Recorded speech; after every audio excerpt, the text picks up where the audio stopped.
Good morning. Good morning from New Zealand. It's about 14 minutes past 7 a.m. on Sunday morning, and it's the 27th of July. Sorry, I'm a wee bit late. I had a question to ask ChatGPT because it suddenly dawned on me that if you are a lawyer, whether you have to represent a client. So I asked that question. But before that, I'd like to tell you that I am your first line of defense, meaning if you are thinking about investing or getting involved in some sort of opportunity of a lifetime, then you can often jump onto the Crypto Ponzi Scheme Avengers website, dehek.com, and you can go through and search to see whether I've ever covered and done a blog or some information about an opportunity that you're looking at. You can even sponsor me. Yes, pay me money to do a expose on an opportunity. However, money isn't my goal, but money is needed these days. And no doubt that's why you're looking at this investment opportunity in the first place, because you want to build up your generational wealth, because that's what they say in these Zoom meetings that we police so heavily as a foot soldier. Now I have a team of Avengers, which for some reason they're in the chat room already before I start doing a live, which is really, really nice. So I'd just like to welcome to, we've got Velvet. I call you Velvet because I can't pronounce the first part of your name. Queen of Karma. And Jelly Snack's probably not far behind. And Susie. And then there's Crypto G. And we've all got these funny wee handles that we have, not because we're hiding, just because we want to make this job a little bit fun. Now, I do my best to expose scammers, and as I said, I do get a little bit of money sometimes to do reviews, but normally I'm on my own back, and receiving legal threats and lawyers' letters is just about a daily occurrence. And sometimes I think in my little head that I'm like a kamikaze pilot in the old war times who were often shot at by the scammers, but I just stay on target. But when I get a friendly jet pulling up beside me and tapping me on the window, telling me I'm representing the client that's shooting at you, and you need to get out of the flight zone, and you need to fly back home and keep your mouth shut, it annoys the crap out of me. So I asked ChatGPT a question before we got started today, and I'm going to read it first before I even start tackling the blog that I'm going to go into. So I hope you enjoy. So let's see if I can make it read nicely, because ChatGPT has a beautiful voice. Have a listen. Here we go. In New Zealand, lawyers are not obligated to provide services to everyone who seeks representation. However, they are subject to ethical guidelines set out by the New Zealand Law Society, NZLS, under the Lawyers and Conveyancers Act 2006 and associated conduct and client care rules. Here's a breakdown.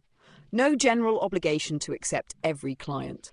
Lawyers can decline to act for a prospective client for almost any reason, including conflict of interest, lack of expertise, personal ethics, or even just workload.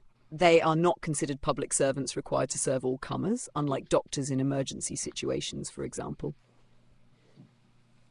Exceptions and professional standards. There are a few circumstances where expectations tighten.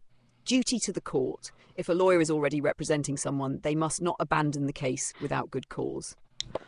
Access to justice. While there's no individual obligation, the legal profession as a whole is encouraged to support access to justice, such as through legal aid or pro bono work. Discrimination. Lawyers cannot decline clients based on unlawful discrimination, e.g. race, sex, religion. What about Bell Gully representing NexQloud? Oh, If your question is about Bell Gully and Tania Goatley taking on NexQloud as a client, then they had no legal obligation to do so. They chose to represent the client and, in doing so, endorsed their credibility to some extent, whether they realised it or not. It's totally fair game to question the professional judgment behind that decision, especially if the client's business model involves unproven tech and MLM tactics. so I just thought that was quite a relevant question, because I've asked a lawyer to represent me just recently because we saw we saw a secret video, and I'm going to show you. And this video has just been released, and I was up to 1:30 last night. This microphone seems a bit hot today, so excuse me if I'm sort of yelling. Oh, I think that might have got it. Oh, no, I'm just on the edge of, I might have to get myself one of these new toys. That'd be good, wouldn't it? Anyway, let's go to my YouTube channel. So we had a shocking video a while ago. Well, a couple of days ago. I'm going to show you it because it's really interesting. This is a video, a lot of things that, which for me is actually going really well at the moment. It's 1 day old. It's already got 330 views. Now, I believe that Chavis actually attacked my YouTube channel and sent people to flood it with subscribers. I got no proof of that. I had to go with my gut instinct. So I did have about 8,500 subscribers, and I think the true count of my YouTube channel is 10,000 subscribers, because I normally get 200 new subscribers every month, and this happened about 4 or 5 months ago. And also, I'm currently going after Pakistani software houses, and my LinkedIn profile is going off. I literally have now 10,000 connections on LinkedIn, and it's we've had 200,000 views on our content. I think it's in 7 days.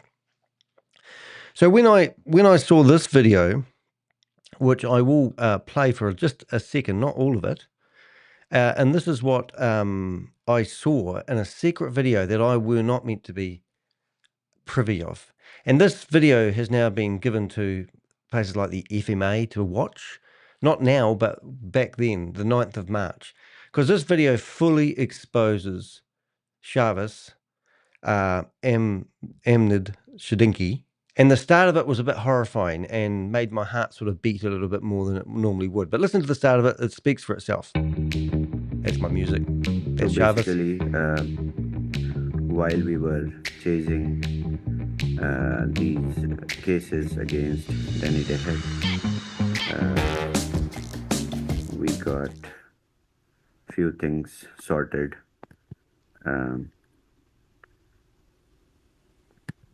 So what Chavis is doing up there, he's bringing up a document from a lawyer that he's prepared to come after me. And I'm watching this in a secretly recorded video, and I actually had the upper hand in this situation. In New Zealand, especially because of, we hired lawyers in New Zealand, so we got some of the extra paperwork done. So this is my law firm, which is doing all these trademarks, special in...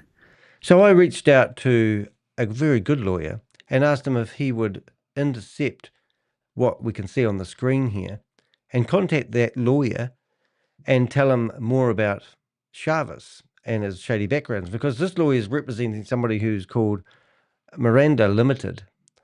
Chavis is upset because I'm going after his company, which was called NinePay, but now is called Liquid Pay because he got exposed by Bloomberg.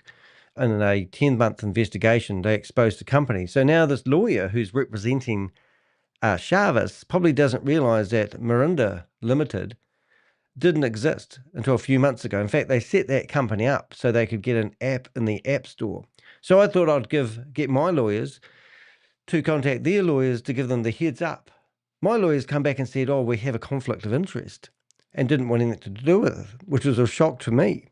However, they will take on other cases, but nothing. They must work with this lawyer. So they found easy grounds to deny working with Chavis and myself because of this correspondence. New Zealand, and we have done extra additional licenses. This is the law firm which is doing it. Word. So what he's actually showing people here is nothing, because he's actually showing people that he's applied for trademarks here in New Zealand, and anytime I use his logo, I am in breach of that trademark, and then they would have a case on me. Liquid Pay, all these sort of trademarks, and we got one more additional license. So you guys can now, we are providers in New Zealand and Australia, so no problems. We are complied completely. all over the world with our licenses. And that there is just porkies. If we do what I do, we went to the FMA and we showed them that video and we asked them to investigate it. FMA is our financial regulator here in New Zealand, and this is Liquid Pay. This is published, I don't even know when this is published, May the 2nd. Is it May the 2nd? May, June, July? I think it is right. So this was published after that video had come out because we showed them the video. And in here, it says that they have false and misleading statements, particularly with making false and misleading statements, particularly information relating to compliance in any jurisdiction like those made by Liquid Pay mentioned above, is a common technique used by scam operations to create an air of legitimacy of their business. And also, Liquid Pay is not authorized to provide financial services in New Zealand, and we do not believe it holds any New Zealand trademark. Right, so now the real weird thing about this is you can see the domain name that they've got is called Liquid Finance, and this is relevant to what I'm talking about today, but this is this type of research I feel a lawyer would have to do before they took on a case to see whether they want to put their name in the mud with companies like that. So that name, liquid.finance, is their domain name. That's been taken off. Now, we got an email from the FMA in New Zealand telling us that they had taken that domain name down. They are claiming they are the ones that managed to get that name off. And also the information that we provide them goes off to Hong Kong. There's another division of some sort of authority that can take off domain names. So the company called liquid.finance just went out and registered a brand new domain name. So then we went back to the FMA and we said, hey guys, I know you took the website down. Congratulations. They've fired up the same website again under a new domain name. Can you update your warning? And they said no. It took 2 months of asking and they come back and said no. And I said, well, why won't you update the domain name? Because it's the same company. It's ran by Jarvis. And they said, because the scammer in their, I don't know if I can find this in a hurry, but in their terms and conditions, they state that the service that they're offering, yes, look, so the service they are offering, these are all the countries. So on the right-hand side, ladies and gentlemen, we have all the names of all the countries. And then when you get down to New Zealand, where am I doing it? Was it working? New Zealand, and you go across here, it tells you it's not supported.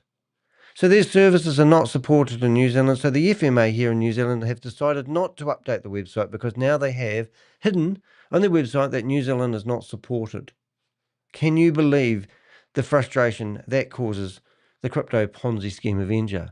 So that's why, anyway, if you went to liquidpay.com, you'll see that I have set up a website which they have threatened my hosting provider and been doing denial server attacks to get this website offline.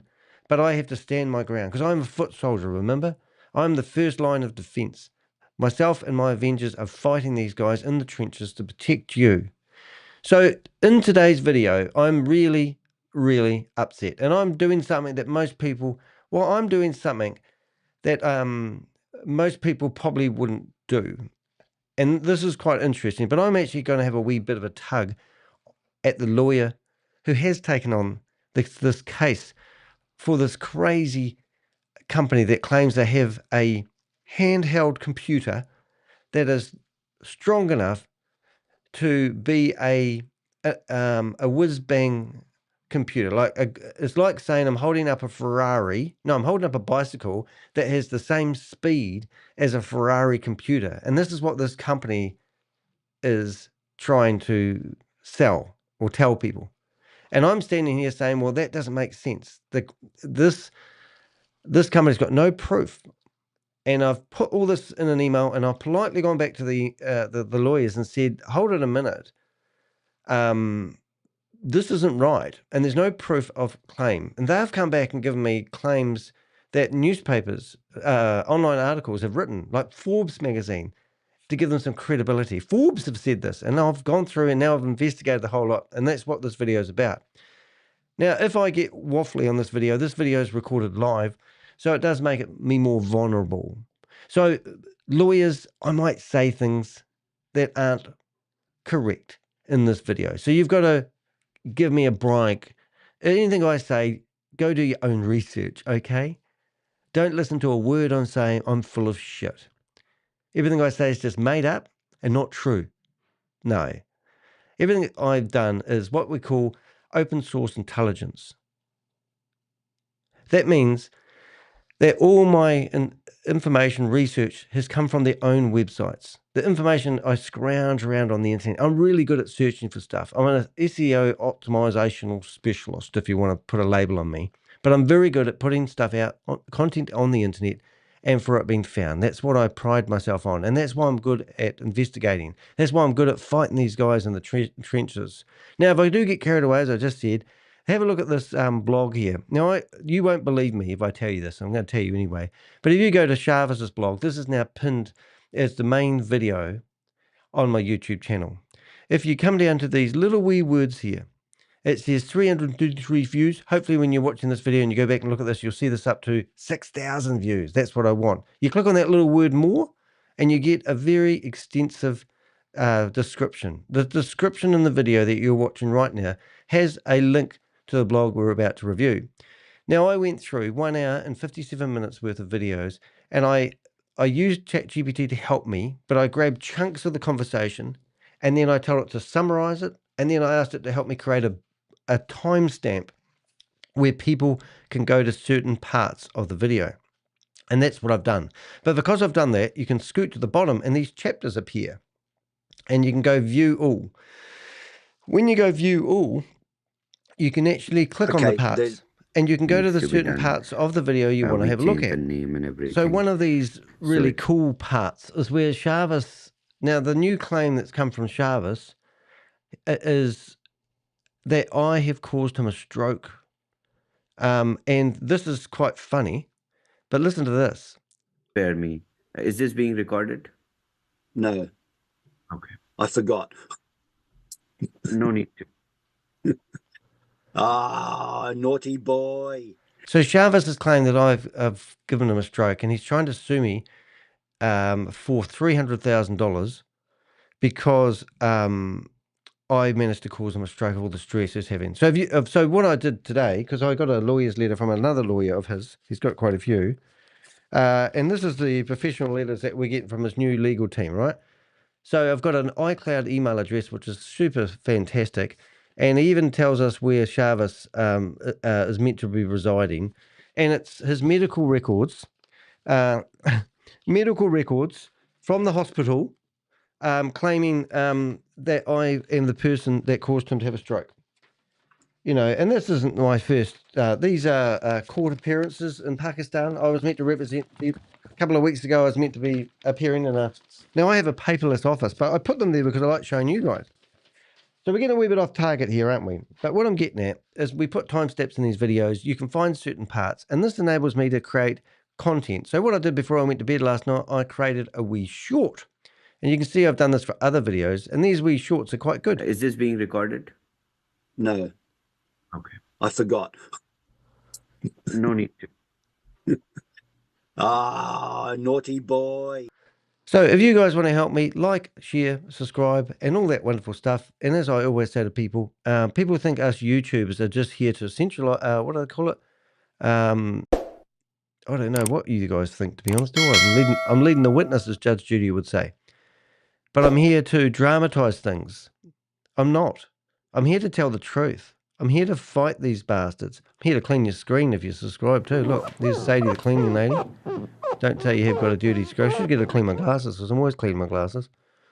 Anyway, let's get on with the show. So that's the show for today. So my advice, if I was talking to any lawyer who was about to take on a case, I would say I think you need to do a bit of due diligence on the people that you're representing first.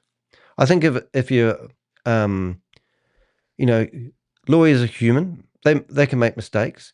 The jargon that these companies use is overwhelming for everybody, even lawyers who claim they have got, you know, a wealth of experience. And I would be very careful about the cases and the people that you take cases on for, because at the end of the day, like I said at the start, you're actually supporting these criminals.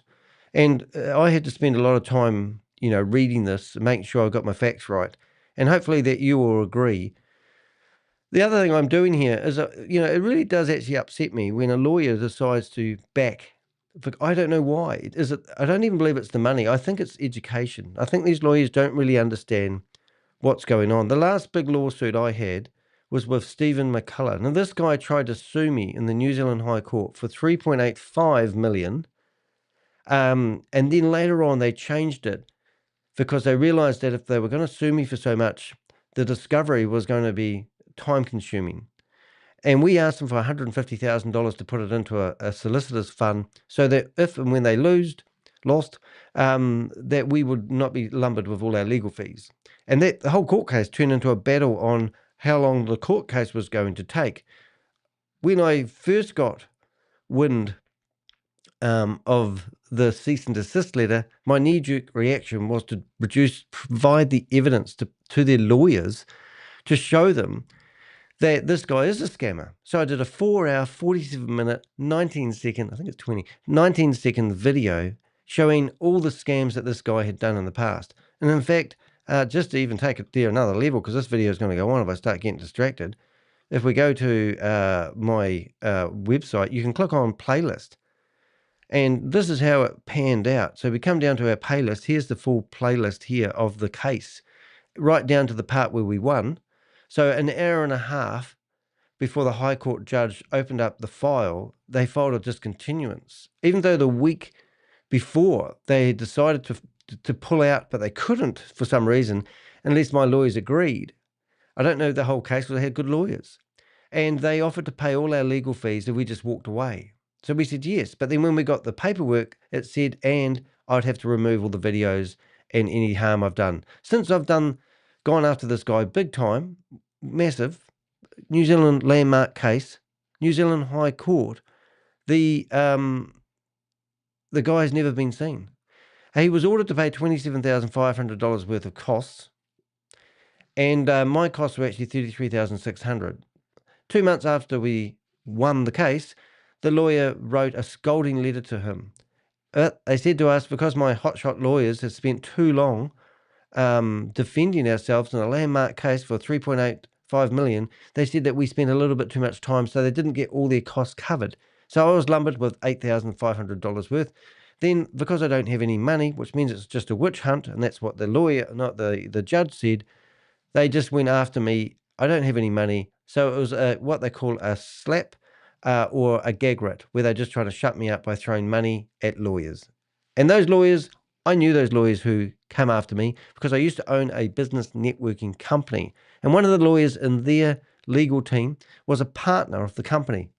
And he was at a seminar where some scammers had come over from Australia, and they were trying to convince him to sign up for a package that cost $1,000. While he was in the audience, I texted him and I said, "You realize this is a scam, don't you?" He said, No, I've done my research. He paid the money. 2 days later, it was all over the newspapers that this Australian company had come and taken people's money and flown from the country. It was all a big scam. It was horrific. And I said to them, if your own lawyer doesn't know how to spot a scam, what are you doing representing a scammer, which I've been chasing for the last 6 months or so? So what we did is all the videos that we had, we basically did the first one where I interviewed 3 people that had been scammed. 11,000 people had come forward. Not come forward to me. 11,000 people had been scammed. Over $1 million worth of losses. People. I think I had 42 people that were willing to put their name on the line and give me their name and how much money they lost. And that added up to over $1 million worth of losses. 3 people wanted to get on video and tell me their story. As soon as I got online and they told me their story, I started getting the legal threats. These people then all got paid off by him. They got their money back if they would sign an NDA and not help me. So I was stranded. It was amazing. So in the meantime, I did a 4-hour, 47, 19-minute long video, and then I broke that video into sections. That was like a cornerstone video, and I did a bloody good job. My lawyer said, "Don't worry, you sit back, let us do what we can." They wrote over 100 articles about me and put them on the internet saying that I was fraudulent, no good, a bad boy. They even put a video out, which is this one here was really interesting. The small town that it's in. So she moved to Texas with us, and So the voice that you listen to there is Stephen McCullough, and he was claiming that myself and my thugs went to America and jumped over a wall and went into where his mother lived and bashed in the front door of her house with a crowbar. And this was a recording. This was the type of tactics this guy was doing, trying to stop us. Smear campaigns. It was absolutely incredible. Anyway, learned so much about this at the time. I just wanted to share that with you. So it's not my first rodeo. So what we do here, ladies and gentlemen, we come in here and I build databases. This database at the moment is actively is under threat because people that we're going after at the moment are trying to gain access to it. And in here, we have over 450 people and files on people individually. So everybody that we research, like we just started researching this lady. So we'll go and find information about her. We'll find her phone number. We'll find any her whereabouts, her location. We will research. We'll go after the companies that they are representing, and we'll build a database. So that's what we're doing here. We're not just YouTubers trying to get clicks. We're building databases. This database is currently accessed by 6 different countries, 6 different law enforcement opportunities. We've shared this content. We build the database. They have access to it. Every time somebody goes in this database, it should be something of fear to them. So then we go into here. This is all the different Ponzi schemes and scams that we have been researching. Just yesterday, I decided to add another column. And, so if we go to this opportunity that I'm talking to about now, I don't even know if I've got a card on them. Let's have a look. So I'd have to spell it. I wonder if I can just go NexQloud. So I haven't got a card on the opportunity, I'll say, that I'm talking about at the moment. Why is YouTube there? Interesting. But I can tell you that there is a YouTuber out there at the moment who actually is promoting the opportunity that I've got the lawyer's letter from today. And that's Mr. Quentin Bradford. Mr. Quentin Bradford has, we went through his website, his YouTube channel, and we found 31 different scams and opportunities that he has been promoting, 34 to be exact. And all of them, every single one of these scams and opportunities that he's promoted had fallen over. And one of them was NexQloud. So he's telling people to sign up, good to go, because he is out for the commission money that these guys offer when you sign people up or throw them under the bus. So that's why when you search for this company. So what I would normally do is if I went to the company at question, we'll go NexQloud. I would normally come along here, and I'm actually really surprised I haven't actually got them. So this shows you a lot. I'm just going to grab a wee icon. So there's my icon. And now I'm going to grab, actually going to probably take a screenshot of this one. A whole screenshot of the screen. That doesn't make sense, does it? So there we go. Nice little shot. And now I come here. So I come to my database. I come to Ponzi schemes or scams. I right click on here. I go duplicate. And then what I have is a beautiful, first of all, I'll come back here. I'll grab that little wee icon. And I will put that wee icon that you saw in there. And now I'll come here. And now I will put this over here. And then we have the start. So now I need to put NexQloud. I've spelled that wrong. Nothing get normal there for Danny. Next. And we've got a website. And then what I'll do is I would come back here. And now what I do is I start building up people who, so first thing I want to do is I want to go to the video I'm doing right now. That is on my YouTube channel, of course. And I want to open that. And there I am. I've got a website. Oh, I sound good today. Didn't used to. I've got a new computer. So now I come here and the first thing I'm going to do is put the video of me talking. So I've got a reference. So if a government department comes in here and they're doing a bit of research on, I don't know if I'm saying it right, NexQloud, they'll have a bit of context. If I go back to where I were in my database a wee while ago, go back, and find Quentin, I can go Ponzi schemes and scams that he's been promoting that we've got data on. I put that over there and I go enter. And there we are, NexQloud. Now I go to Bradford, and you see what I'm doing here? And then I go back to Ponzi Schemes and Scams. I go there, and now I go Marketers. And I create a wee column, and I create a link, and I paste that in there. And this is how time consuming it is, but I'm hoping, so there we go. So now we've got a marketer who's doing NexQloud, and in any documents that I've got, so if I've got documents, yes I have, so I think I deleted them after all that, would you believe? What have I still got them in the trash? I have. So I'm going to go through here and find these 2 documents. Why have I not got them easy? I'll do it later. But anyway, you can see what I'm doing. So that means next time somebody comes along here and searches NexQloud, they'll have a video to watch. They can research the company. And I also need the blog. So the blog is here. Copy and link, paste. So we have the video, and now we have the blog. So we're going to get into that first. Malas, nice to see you here. Am I saying that right, Malas? Hey, keep on stopping the scammers. Thank you very much. It's really nice. I'm going to put that scrolling across the top to give me some inspiration. Right, without further ado, we will leave that open, and we will shut that down, and we'll get into the blog today. Now, I've gone to town on this blog. There's a new service out there called Vocal, and I've published it in Vocal. I've also published it on LinkedIn. I haven't done it on Substack yet, which I normally do. But if you're looking at my screen now, you'll see this drop-down bar. These are all the different places I post my content.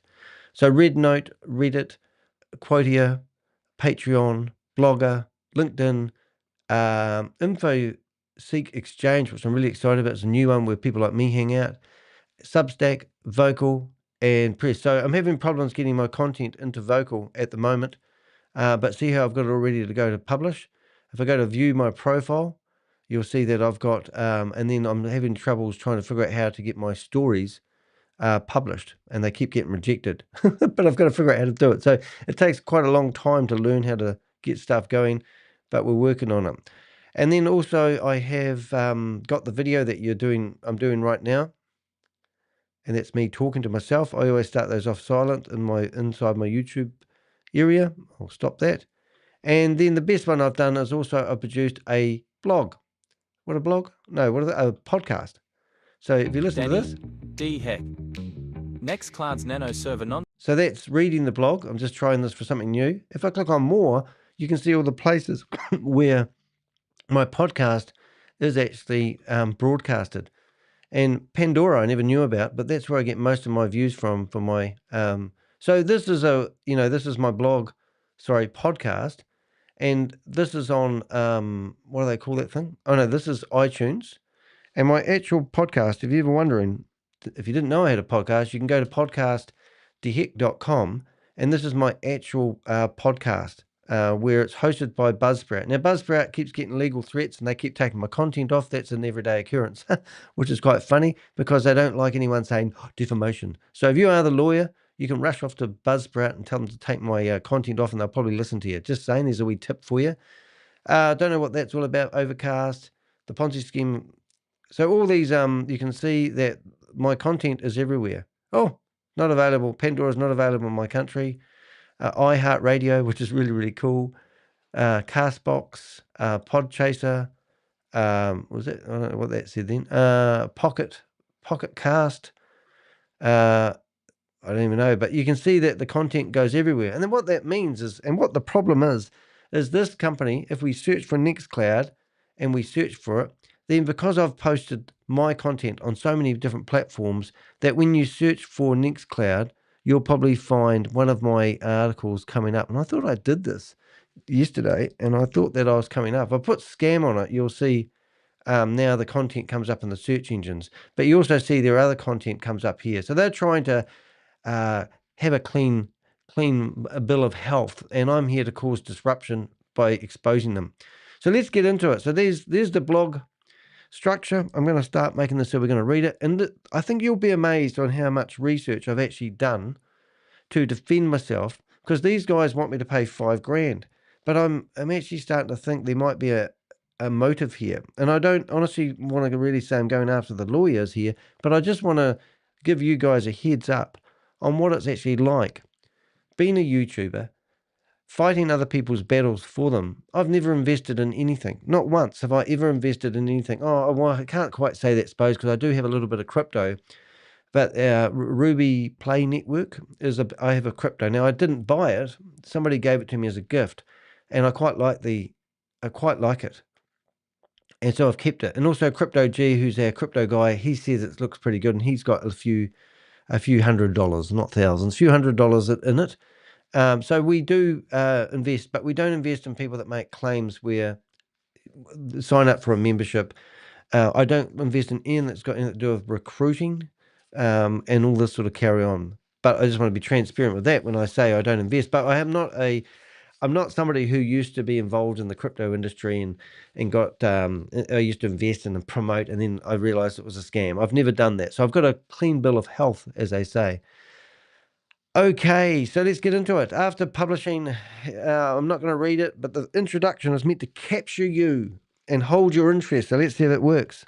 After publishing a factual, well-researched exposé on the crypto passive income opportunity NexQloud, I received not one, but two legal threats from a New Zealand-based lawyer, Tania Goatley, working for the high-power law firm Bell Gully, demanding $5,000 in compensation for exposing information about NexQloud.io, which I believe to be a complete scam, ripping people off. Let's unpack how desperate this company is to silence critics and expose the lawyer who thought threatening an investigative journalist was a good idea. Right, so we've shown you the website, and if we look at partners in here, you can come through here, and they've got 1.2 million. What are they saying? Oh, there's a lot of claims in here that we've gone through in the blog, and I'm not going to bore you with it. But if you make extraordinary claims, they need to be backed up by extraordinary evidence. And the only thing that we have done is actually ask them for proof that they actually have any of the stuff that they claim. Also, all the information that we have gathered has come from their own website. So we do open source intelligence. It says seen in, and it's got a list of all these Forbes, Fast Company. I didn't see any information, but normally if I'm to review a website, you normally can click on it. So if you were on my website and Danny says he's been seen in what do you call it? The press, the Guardian, you can click on it. ABC News, Daily Times, the press. So if you click on maybe Bloomberg, oops, can't click on them fast enough. New York Times. When you click on that, it takes you off. It does take you off. Oh, it's because it's on large screen. But it will take you off to, oh, hold it. That's because I've enlarged that. 1 minute, please, caller. Let's pick any old one. Let's go to the Guardian. That's there it is. So it just goes off to the article that I'm featured in. So when I saw these names here and you click on them, they do nothing. However, I have found that they have got content under Yahoo Finance, Forbes, and I'll show you that. But you can't click on them and verify any of the information. And then this is what I see. I see packages. I see basic, premium, enterprise. And I don't know what they're doing here. We're posting whatever. I'm not even going to get into it because I researched it at the time. I didn't spend much time researching it. I just wanted to find out whether their claims can be, what do they call it? Verified would be a use of a better word. So that's what we did. Now, it's no use bringing up the lawyer's name. If you want to, you can go and click on those links. You can check out Tania. I don't know Tania from a bar of soap. I'm sure she's a wee bit over her head at the moment with this whole situation. And I'm not really coming after you. I'm just saying I don't think you should have taken this case on. And the blog explains it all. NexQloud's NanoServer myth. Let's start with the core of their business. NexQloud claims to be the future of decentralized cloud computing. Their secret weapon, something called a NanoServer, supposedly a low-powered device that provides computing power equivalent to an entire data center. They boast. Right, so they're basically selling these they're claiming they're selling these super high-powered computers that do amazing stuff, and they've already got them out everywhere. So let's just read what exactly this computer does. As at June 2025, NexQloud has deployed over 1,850 NanoServers in more than 10 countries, with an aggregate capacity exceeding 54,820 virtual CPUs and approximately 159 terabytes of RAM. Now, that's a pretty tall claim. So there's no evidence of this. And this is what I've gone back to the lawyers and asked, as you'll hear. Sounds impressive, right? Except there is no technical evidence, no independent benchmarking, and absolutely no proof that these devices are anything more than virtual private servers or glorified desktop computers being sold at massively inflated prices. And they are. I can't find the link. I might find it while this is talking. But they're asking for $10,000 for one of the computer. Currently out of stock. One of them is. Their marketing claims this setup can compete with Ours or Azure, despite zero listed enterprise clients, no service reliability audits, and a complete absence of real-world use cases. This isn't cloud innovation. This is buzzword soup with a side of crypto MLM recruitment, my opinion. Yeah, and this is my opinion. Do your own research. Remember, I said I'm a foot soldier here, and I'm talking to you guys from over the ditch, as they say, and we're trying to, say to you guys, just do your due diligence. I mean, and but what what this blog does actually speak for itself. Who is using all this supposed hyper-efficient Kubernetes-compliant computer? Where is the yield coming from? Show me a client who is actually using this supposed hyper-efficient computer and paying real money for it. Oh no, I'll wait.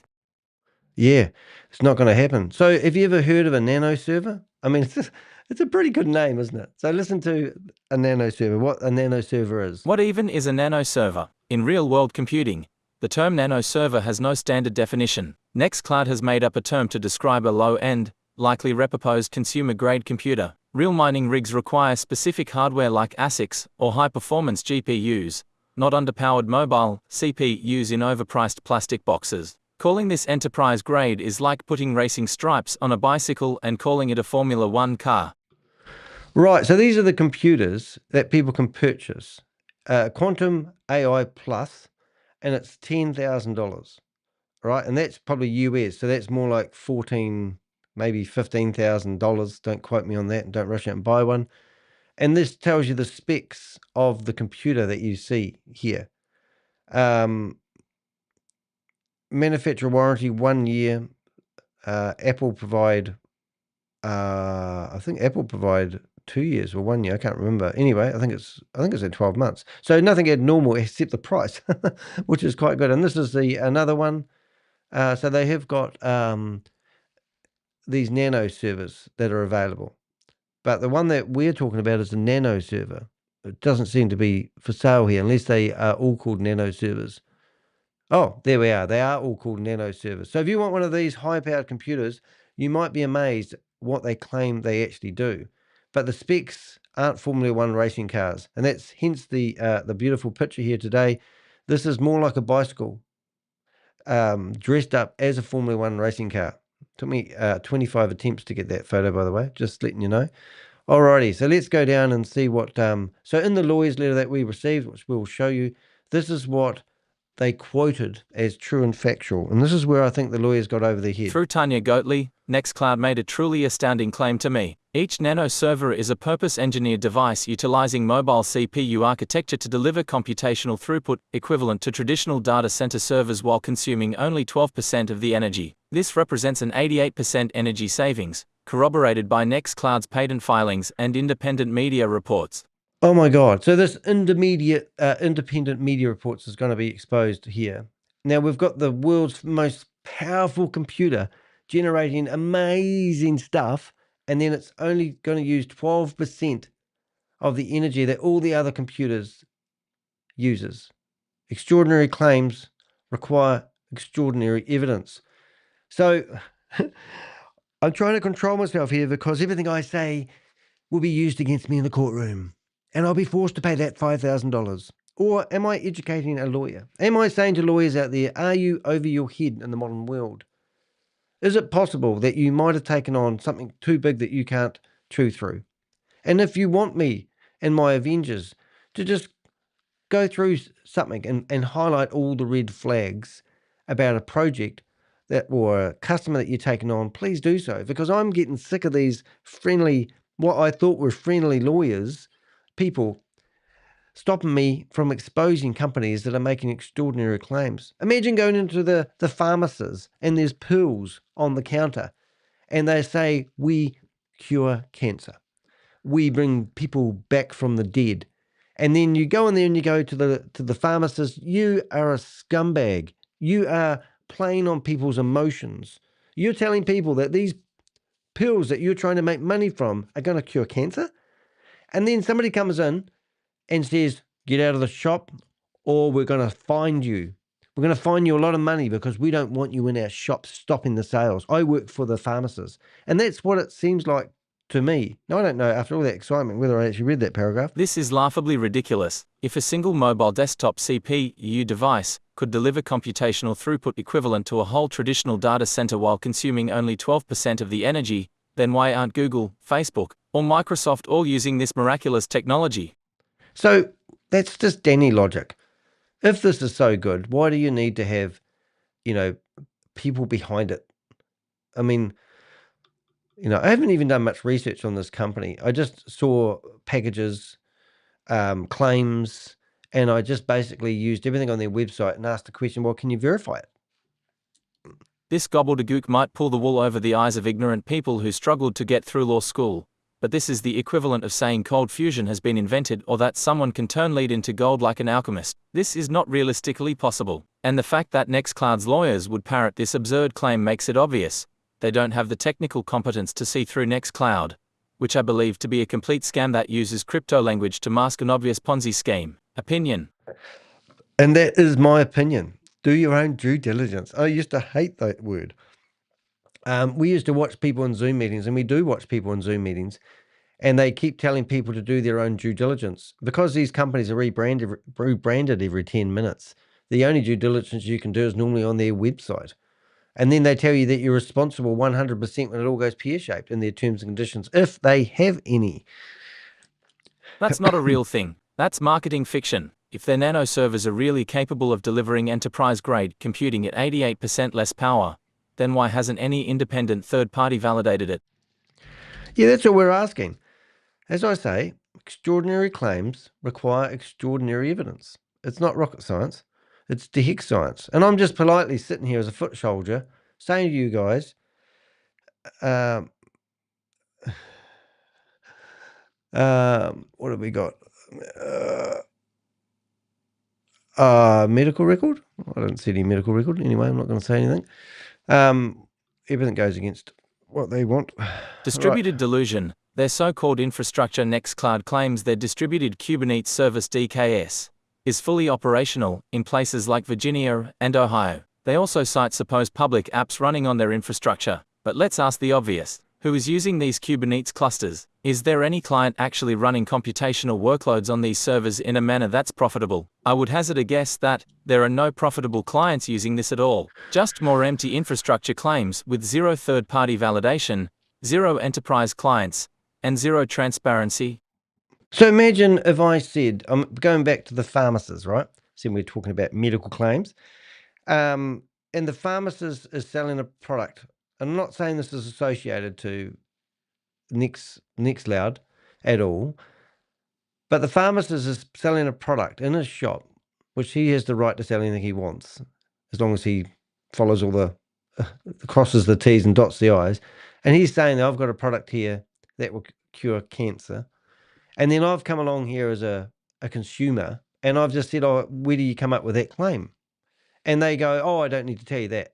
And I go, well, I do, because I'm going to buy the product and I've got cancer. And if this product cures cancer, then I want to know. And why does this product need me to sign up or recruit people to buy the product? Why can't I just buy the product rather than give me, go back to the person that referred you into it? You know where I'm coming from. So I don't think I should be, given a lawyer's letter and demanded to pay $5,000 in retribution because I asked questions that I should be asking. And the jargon that they just used in this, each NanoServer, which isn't a real name, purposed engineered device utilizing mobile CPU architecture to deliver computational throughput equivalent to traditional data centers serving while consuming only 12% of energy. So it's the best and the most powerful computer in the world that uses the least energy. This represents an 88%, and then the jargon is just, wow, next level. You know what I'm saying? So we're saying here, well, show us your clients. Who's using you? Who's using all the clever stuff here?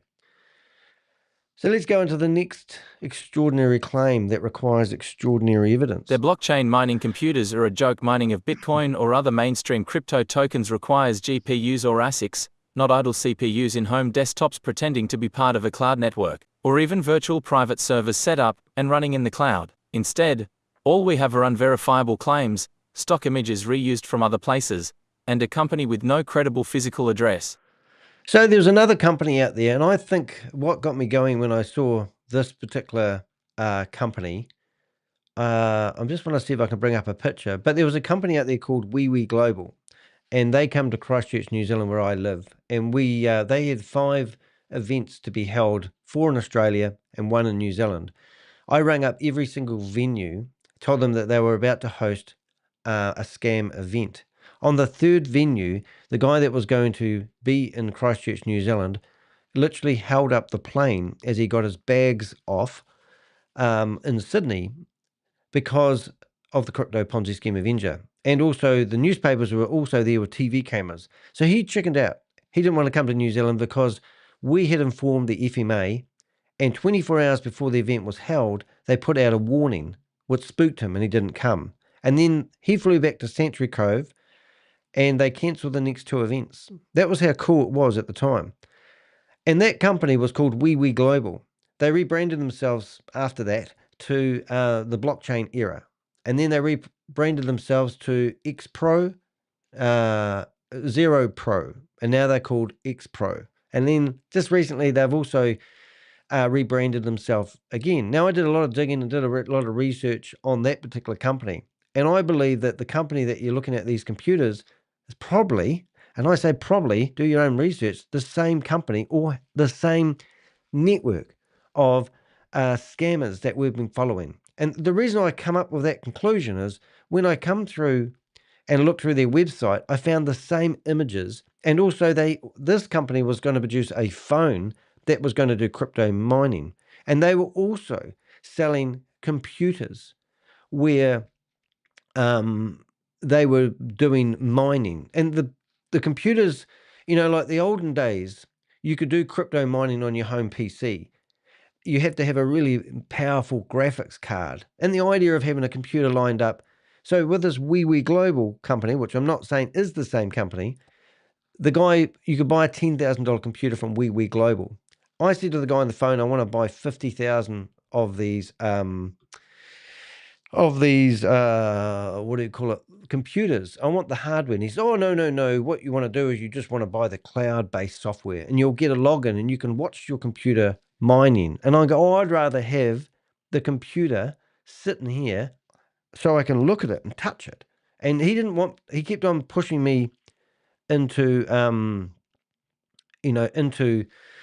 getting the cloud-based stuff. So the parallels were shockingly the same. So if we go into recordings here, this is the phone call that I had with this guy, if it works. In my opinion, it's only my no, that's not. That's another seminar, but it must be in here somewhere. Where if I go into, and this was an older one. I'm just seeing if I've got Ponzi schemes and scams. Information associate screenshot. Oh, there it is. Ponzi schemes and scams. Aha, there it is. So we had all the evidence in here. So if you go back to Lilo Pay, We Pay, and there is a image in here. There it is. So this picture here was the very first picture that we saw. And when I was going to this website originally, that same picture was used. Now that is just a royalty-free image. And when I saw that, I thought, oh, they're selling cloud-based computing just like Wee Global was as well. And that got me interested. And then I remember this name, and I just started doing a bit of investigation. But I know that this whole buying yourself a server, might be the white paper. I'm trying to find the picture. But buying yourself a server, cloud-based, to do crypto mining, and also getting the returns that they claim you are is a pretty big ask. Need I say more? But you can actually book a Zoom meeting. Oh, that's interesting. Wonder if we can actually do that. That'd be fun, wouldn't it? Let's put Danny de Hek. Don't get distracted, Danny. Email. I won't put my real email just in case. And register. Oh, I see. So you can register. Oh, I have been doing this anyway. But anyway, let's not get distracted. So what I'm saying is there was a lot of parallels here. So let's go. Let's carry on reading. Summary of the threat letters. Letter 1, July 17th. Claims my blog is defamatory, demands takedown, public apology, and $5,000 in compensation. Letter 2, July 25th. Complains I published a YouTube video in response, calls that also defamatory, and reissues the same demands, still with no evidence refuting any claims in the blog. Yeah, so they haven't answered any of my questions, which I'll show you the questions I asked. So this is the demand that we got. Our client seeks compensation in the amount of $5,000, Tania Goatley, Bell Gully, on behalf of NexQloud. So that's just to me like a gag rate. Like I talked about at the start, is this American guy that tried to sue me in the New Zealand High Court for $3.8 million. He thought I was a millionaire. And he was telling people that would testify against me that he would share that money with them if they helped in the court case. And I heard that because the people that were on my side all got their money back to shut them up. One guy got his £10,000 back and then wrote me a secret message apologizing that he had to keep his mouth shut. And he signed an NDA, but because he liked me so much, he wanted to tell me that. But now he's out of it. And he said he'll get himself in trouble if he talks about what deal they came up with. It was amazing. It was a really shit fight, but we fought and we're in the trenches and we won. We vindicated. It was amazing. So if you're claiming to run a decentralized global cloud network, but your first move is to chase down a blogger for $5,000, maybe your business isn't as solid as you say it is. Note to readers, I've invited NexQloud to provide a public statement. As of publication, they have not addressed any of the core issues raised.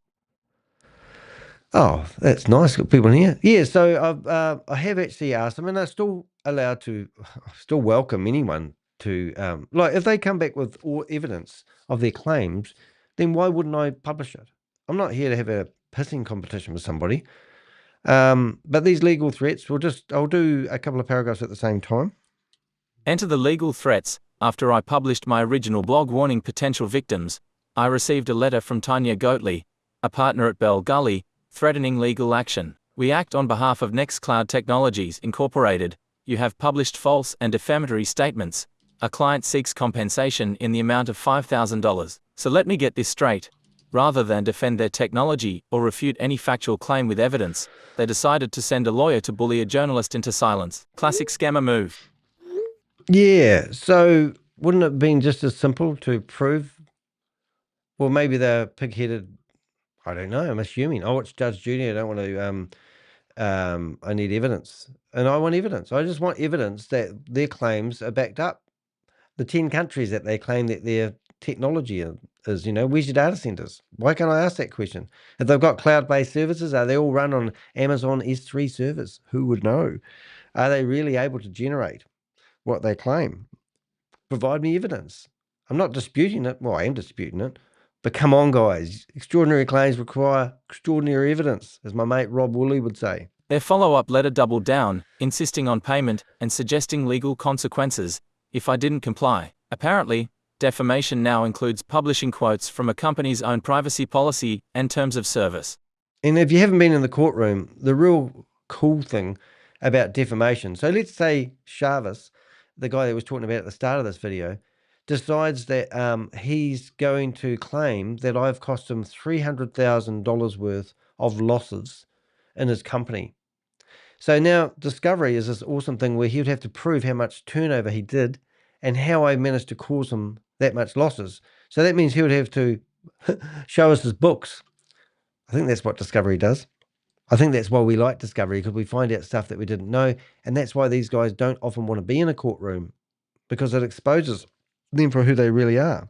Who is Tania Goatley? Let's shine some light on the lawyer who thought this was a good look. Tania Goatley is a partner at Bell Gully in Auckland. She specializes in media law, intellectual property, and advertising compliance, yet somehow decided to back a dubious foreign crypto firm with a questionable tech stack, and MLM-like behavior. Instead of upholding the values of transparency and public accountability, Ms. Goatley is now on record trying to suppress journalism and protect a company whose claims don't stand up to scrutiny. She is essentially endorsing a claim that this company possesses technology capable of replacing an entire data center using a mobile device, CPU, something that is not remotely feasible in the real world. So, I feel for the lawyers who take on these jobs. And, if you get approached by a company overseas who's maybe got a lot of money, I don't know, I'd like to know why. Maybe she's got one of these computers and maybe she's a user or a customer. I don't know. But I do sit here and I think I feel sorry for them in the modern world because, I believe that the jargon that they use is quite complicated for me. With the aid of ChatGPT, which I do a lot of my research with, and as I said earlier on, I do open source research. Where fortunately enough, we can numb down some of the technical terms they use and put them back into layman's terms so we can understand what they're actually doing. But, and I'm not going on a witch hunt after the lawyer, but to be honest, hand on heart, I feel like they're coming after me. They're trying to, silence me by speaking out and just asking the basic questions. Like, if you say this, how do we verify that? And shit's about going to get real because I spent a long time doing this blog. I went down a rabbit hole. So they produced us letters, and these are the letters. You can read the threat letters yourself. PDF to ensure full transparency.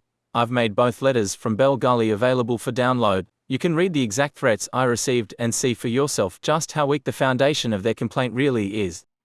So I've retracted everyone's contact details, but these are the actual two PDFs I received. And in my first video, I asked ChatGPT, if a lawyer tells you this not for publication and I publicize it, can I get into trouble? Because ChatGPT said, well, if you're twisting it or trying to control the information in some form, it may not be a good idea. But if you just basically putting it out there so you can see, be transparent, then you're good to go. As long as I'm not trying to control the narrative or get you guys to believe me or believe her or believe them or rush out and buy a computer, then boom, there's no legal reasons why I can't publish the documents. So the PDFs are online for you to see. They're hosted on my server, but they are part of the evidence trail. And also my evidence has got to be backed up. I can't sit here in a YouTube video and tell you guys, trust me, bro. Their PDF files that they gave me made some extraordinary claims. And unfortunately, Tracy, you twisted the narrative in my opinion. You have made claims there that I don't think you should have. And I'm going to expose them in the next section. And I actually am going to bring up one of them. And the one here, and you can open them yourself, is this paragraph in here. And it says each NanoServer is a purpose engineered device utilizing mobile CPU architecture. Now, we've just read that paragraph, and independent media reports, Yahoo Finance, Forbes, and Tech Times. And, this is their answer when it comes to verifying their customers' claims. The fact that these three reputable, I don't believe that Yahoo Finance is reputable just because I've been in this game too long.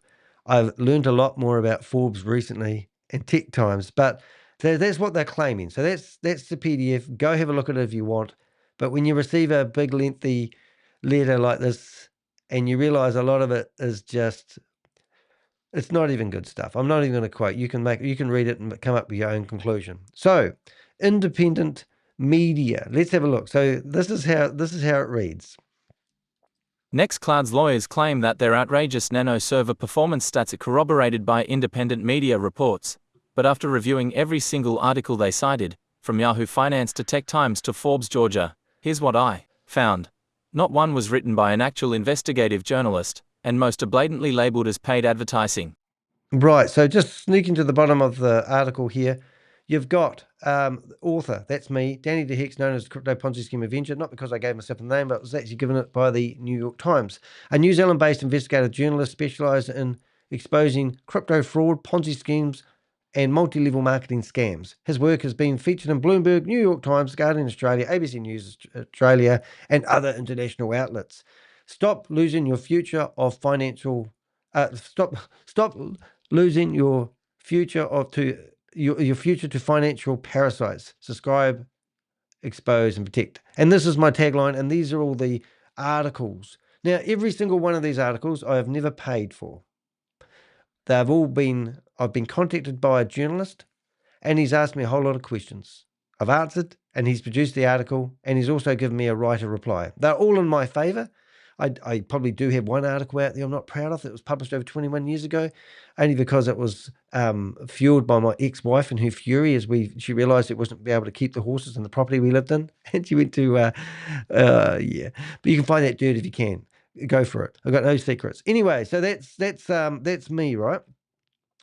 So when we go to these articles, so this is the first article in Forbes. Now, Chavez, the guy that we started off talking about today, he was in Forbes.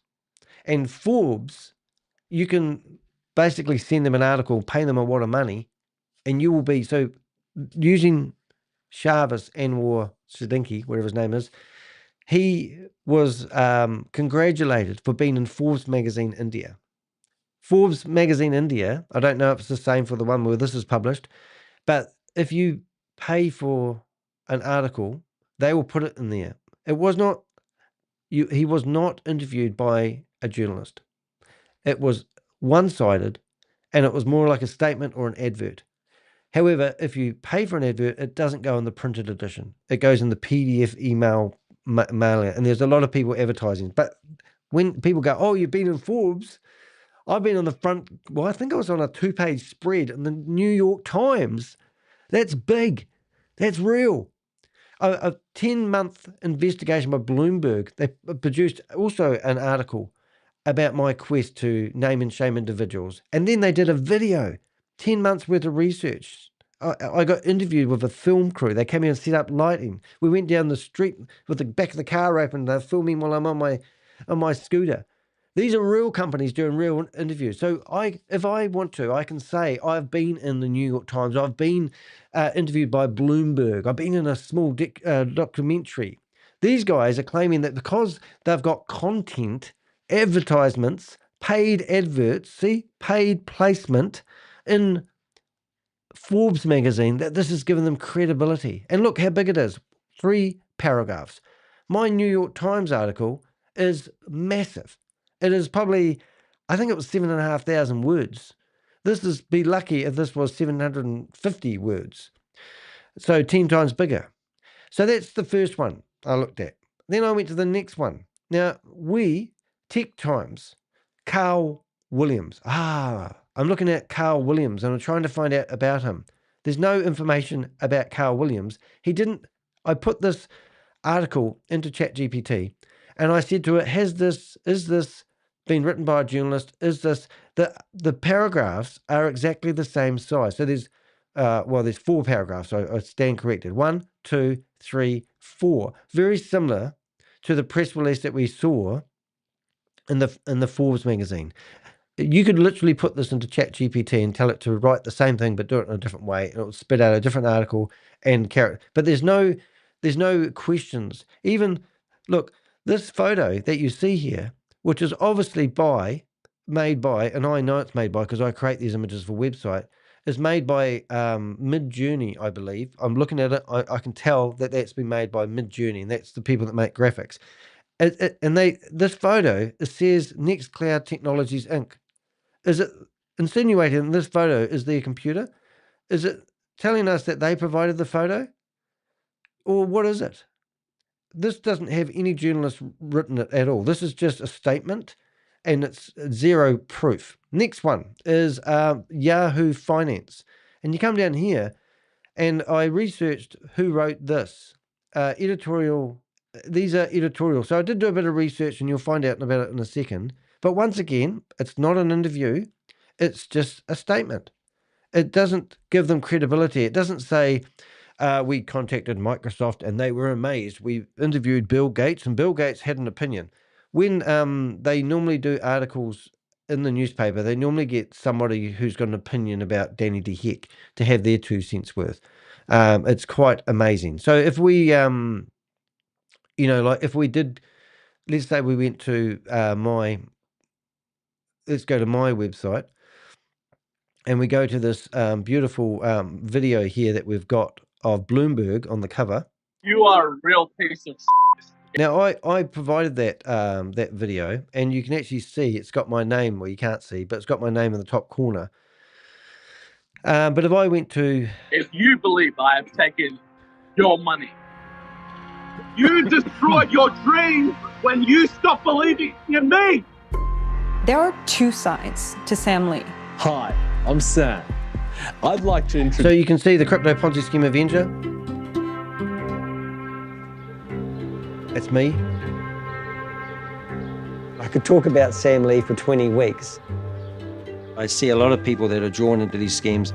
They show nice cars, nice houses, nice holidays, happy people. But I don't see happy people in these Zoom meetings. Like... a place where people seem to flee, especially related with crypto. So in here, faces charges in the US. The damage to his reputation may impede his new businesses. But this story isn't just about Lee. If Dubai continues to harbor these questionable schemes, the damage these ventures pose is likely going to increase. Chavez and more. This new guy that now is like the new Sam Lee. We are creating another Bitcoin. Bitcoin 2.0 is coming. The price was $3 at the time of launch. So since this video, he was actually asked in this documentary what he thinks about Danny de Hek. So that's what they do in proper interviews. They ask people for opinions. So I'll just see if they've got that quote. Good, which is like just like Bitcoin, that we will do. With authorities often powerless to act across borders, it's fallen on people like Danny to sound the alarm on suspected scams. And people like Chavez Anwar are very aware of Danny's efforts to disrupt their operations. One person that I wanted to bring up is Danny de Hek. I mean, it's not good that you talk about something you don't know. I mean, he has zero knowledge of the tech. He has zero understanding of tech. If it is affecting my reputation in the market, I will sue. I literally do have the best defamation lawyers in New Zealand helping me out. I do. One of them was a subscriber. Now, just to put that in perspective there, Chavez was... we've just exposed him. Now, since that video was filmed, Chavez has actually had a stroke. And obviously I've got his medical reports here. And also, which even makes it even more amazing, is that I haven't given up. So here's Chavez, as I showed you earlier on, having a smoke. I was hoping she was coming today. Dia, you know Dia, I had a look at her claim. Spare me. Is this being recorded? No. Okay. I forgot. No need to. So how do you think Chavez is going to feel? Now, this video was actually filmed on the 9th of March. Since then, Chavez had the stroke. Their lawyers are claiming $300,000 US worth of losses, and they want to blame me for the stroke. This video, I released it 2 days ago, or a day ago, and I've got all these timestamps through it. Last night, I sent this video off to his lawyer. I can't even find this lawyer's letter. This is the worst lawyer. I don't even know it's real. I've actually challenged this lawyer. Look at this again. This is their lawyer, right? Look at the paper it's written on. And this is an Indian lawyer working from a place called Lucky. And he's coming after me. And here's a video that's recorded on the 9th of March online. It's undisputable.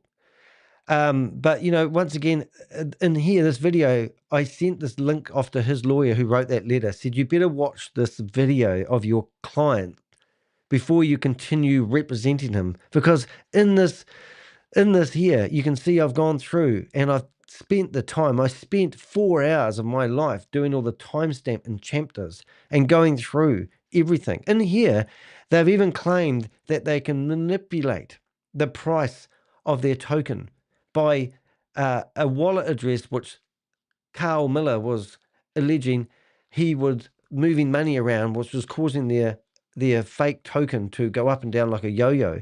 But in here, he even exposes the fact that he's telling people how to get fake KYC details, telling people how to bypass his own The phone? We need to teach you how to change your name. You can unmute.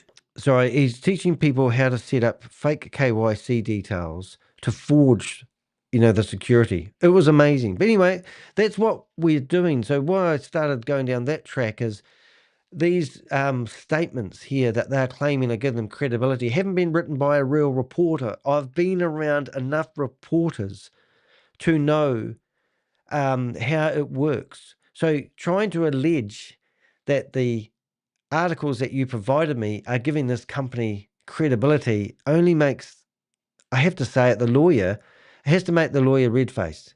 You can't quote that these 3 articles are giving this company any credibility because they're all paid for adverts, and we've got the receipts to prove it. Let's take Forbes, Georgia, for example. The article NexQloud's legal team references is titled Hey, Jelly NexQloud Snack. Set to Disrupt Cloud Computing, and is literally marked paid placement right at the top. In other words, they bought ad space, not credibility. It never appeared in the printed magazine, and no Forbes journalist was involved. It's PR pretending to be press.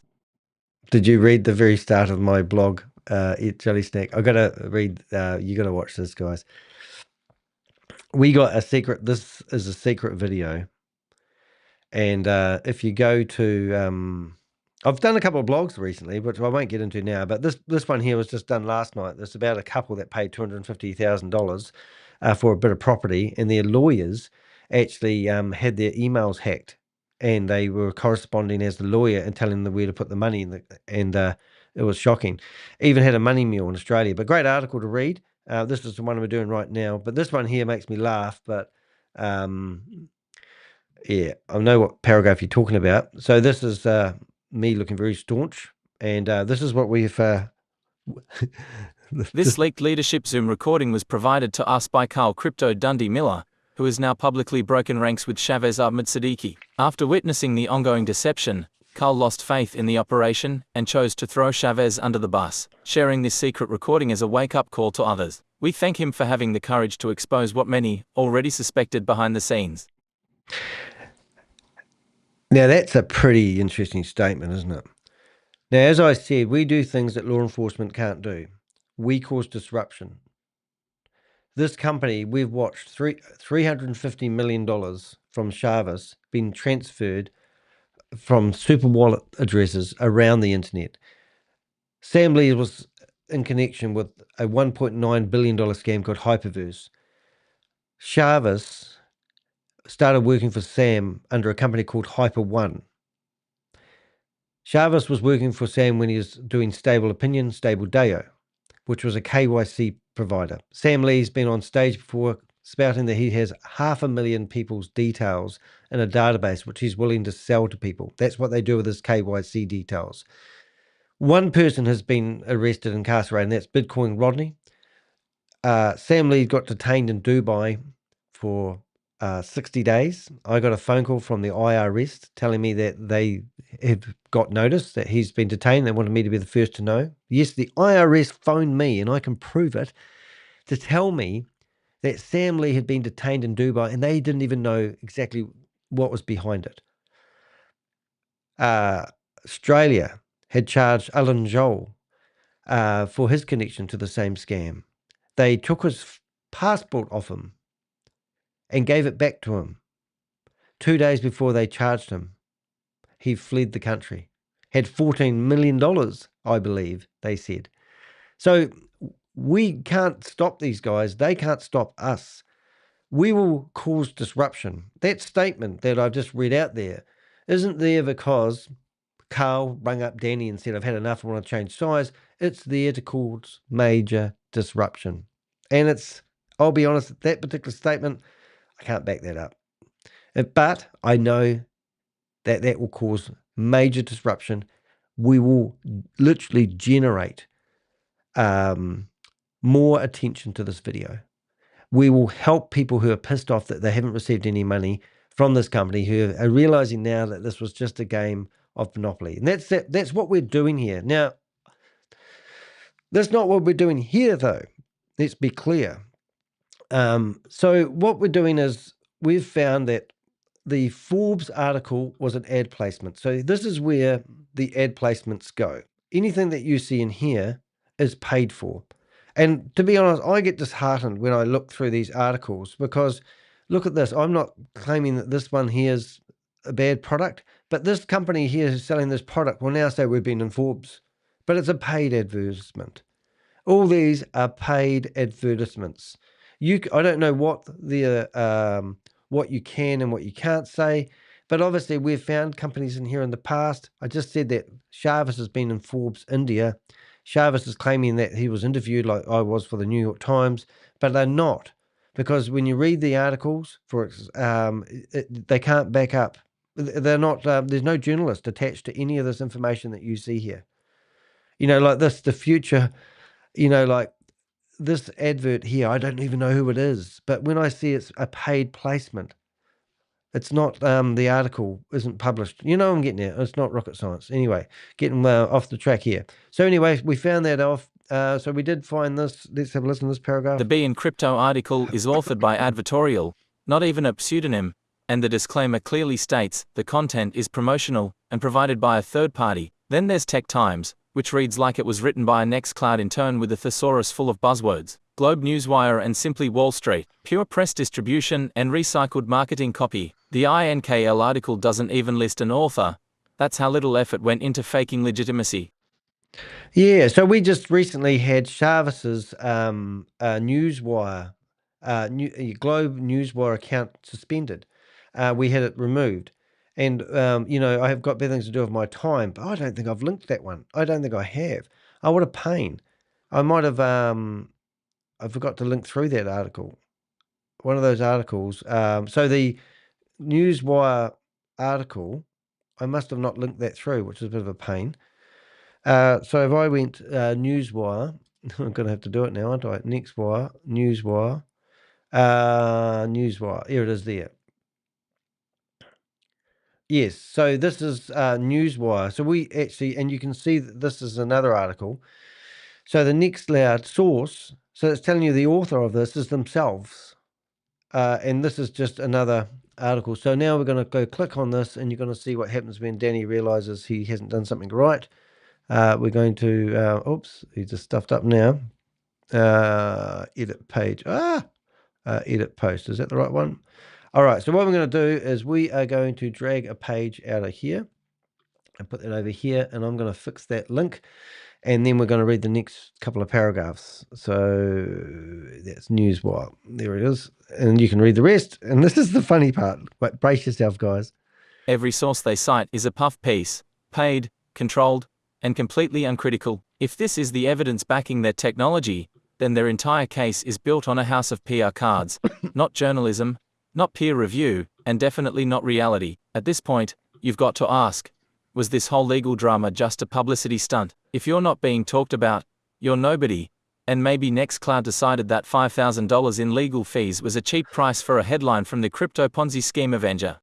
Yeah, so maybe this is all a publicity stunt, knowing that we would give them some, I don't know. So now I've added that link in there. That's what I was doing in the background. Maybe it is a publicity stunt. Who knows? But anyway, that's not it yet. We've got a couple other paragraphs. Why this matters. Scams like NexQloud prey on the vulnerable, mum and dad investors looking for a passive income stream. They dress up nonsense with crypto buzzwords and make wild promises, all while pushing overpriced products and internal tokens. When someone like me calls it out, they threaten legal action. But guess what? I won't be silenced. Yeah, so they do have a token. I didn't get into the tokenomics. I'll leave that to people like Crypto G that's in the audience at the moment. Hello, Crypto G. Our response to the legal bluster, let's be clear. 2 legal threats were received from Bell Gully lawyer Tania Goatley, who appears to believe that marketing a glorified mini PC is a revolutionary NanoServer entitles her client to $5,000 in damages for an article criticizing them. We responded in kind, politely, factually, and with the patience of someone explaining to a toddler that their crayon drawing isn't legally binding. I know that paragraph made me laugh. Explaining to a toddler that their picture isn't legally binding.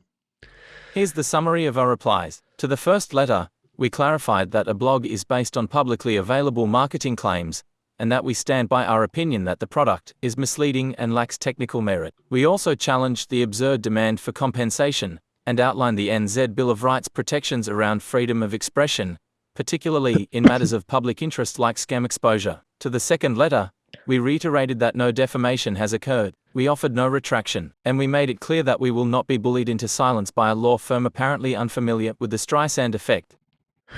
Yeah, so I mean, I'll be honest, guys, I didn't ever think I'd stand up to lawyers like I do now, but I'm getting so many lawyers that I can't afford to defend myself. But come on, guys, if you're going to do, if I'm, even if you look at ethics, I mean, do you really want to go after somebody who's doing what a lot of law enforcement can't do? I can't afford to spend 2 years. The FMA spend 2 months researching something before they put out a warning. And then a few days after the warning, they rebrand themselves and give themselves a new name. And then we need to wait another. I had to go to the FMA with in regards to the warning that we got for Chavez. I waited 6 weeks and it got crickets. I went back and said, come on, guys, update the website. They come back to me the other day and told me that they had added a little bit of extra into another warning for protocol yield. Protocol yield is their new scam that's just about fallen over. So they're publishing stuff after the fact. It's so frustrating. So what I'm doing here is I'm creating public awareness. The very least is do your own due diligence, which you won't find anything. If you search NexQloud on the internet, you will find these published paid adverts. Even the lawyer has looked at them as true and genuine, thinking that Forbes have decided to get into understanding about cloud technology, computers, and they've come up with this wing-dang computer that is like a Ferrari that's faster than any other computer in the world and runs at 12% of the power capacity that all the other computers run at. And Forbes posted about it, so it must be true and genuine. And then I'm exposing it by telling you that this is a paid advert. We encourage them, as we now encourage you, to review the claims for yourself. Better yet, download both letters and see how many times they use words like reputational harm, while ignoring the fact that their client is pushing buzzwords like AI, blockchain, and enterprise class mining on what amounts to a black lunchbox. I don't even know what a black lunchbox is, but thanks, ChatGPT. And this is something I'm really proud of. I didn't know what open source intelligence was until somebody, let's just say somebody high up in the food chain, told me about it. And OSINT is brilliant. The power of open source intelligence, and that's what we're using. So it's not like I get out of bed in the morning and I decide that I'm going to. This is a great article. It's on the second page of my website blogs, but there's a few links in here where I show some of the stuff that I use quite regularly, which is quite exciting. So go in there and have a look at that article. However, this is what we're doing. It's open source intelligence. So knock yourself out. There's my blog that I edited. And this was the article that I originally wrote. And to be honest, I did actually only spend about half an hour writing it. But I often say to people, I'd like everything in here with my hand on my heart is accurate. And I just basically asked, I actually wrote that with the help of ChatGPT. It came back, I read it, I listened to it, I absorbed the information in my little wee brain, and I thought, I stand by this. And all I'm doing here is saying who actually owns NexQloud. Now, are they a New Zealand company? Are they based in California? I don't know. They've got themselves in the Apple App Store, which is amazing. But they've got themselves not under NexQloud. They've got themselves up. This is the company. There's the image. Oh, brilliant. So that's the image. Now, this company here was the same one that I found was associated, and I could be wrong, so don't quote me. But this picture that you see, remember I brought up WeWe Global, same picture. And I believe this is where I saw this company. But when you go and look at their app that's in the App Store, this is the company name that's slapped on the terms and conditions, not NexQloud. So why do they have a different name for the app when the NexQloud app is actually for the company behind this? You know what I'm saying? So this is what the app is all about. However, it's on the App Store under this name. And this is what Liquid Pay did as well. And this is also what Step Chain did as well, which is another scam that Rory Canarch is promoting at the moment.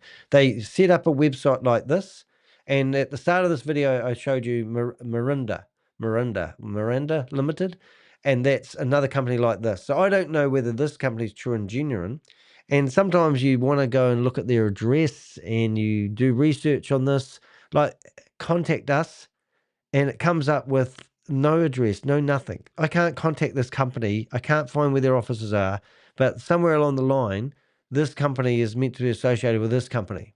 Now, is that confusing? And why is it not transparent? So in my blog that I wrote, I asked those questions. It's deception, in my opinion. Who is this company? I don't know. Do you know? So this is what I found after, and the red flags. So this company here has seen the red flags that I've highlighted and not addressed one of them. Not one of them. Instead of helping a friggin' New Zealander, gets a New Zealander law firm to come after me, telling me I have to pay $5,000 because I'm trying to find the answers to the friggin' questions. Now, if I went into your stupid Zoom meeting NexQloud, you would put a disclaimer on the screen, and you would tell me to do my own due diligence. You would tell me to do my own research before I used your services. You would have somebody in there who would be receiving a commission. So you'd probably have somebody saying that I have to go back to the person that referred me into your Zoom meeting to sign up, because I can't just go to your website and sign up. I have to go back to somebody who introduced me to the pyramid structure, whatever it is. And I'm not even saying it's a pyramid. I can't say anything really here because I'm being watched by lawyers. But you get my drift. But instead of helping me, you get a lawyer coming along who doesn't know shit about this technology, telling me I need to pay $5,000 because I've harmed the reputation of a company who won't answer my basic questions. I am fuming. Right, final thoughts. Final thoughts. This is why I do what I do. This is why I'm the Crypto Ponzi Scheme Avenger. If your business model can't survive daylight, that's not journalism's fault. That's yours. To those promoting NexQloud, you've been warned. To victims, come forward. You're not alone. To Bell Gully, next time, pick a better hill to die on. Yes, next time, pick a better hill to die on. Now, I thought I had another paragraph in there. I thought I actually had our reply. I don't know if that was in there. Maybe I missed it, got all excited. Conclusion. I'm missing a whole paragraph in there, I think. Where'd it go? Laughable. NanoServer. I am missing a whole paragraph. Well, we might have to come back to that. I'm sure I had a reply. Legal threats. Inclusion of media. Why it matters. I actually think I've missed out a whole paragraph in that blog. I'm going to find that later on. But there was a whole paragraph. I'm sure that I had a whole paragraph of what we replied to. I'm just going to find it. Won't be a second. What have we got? ChatGPT.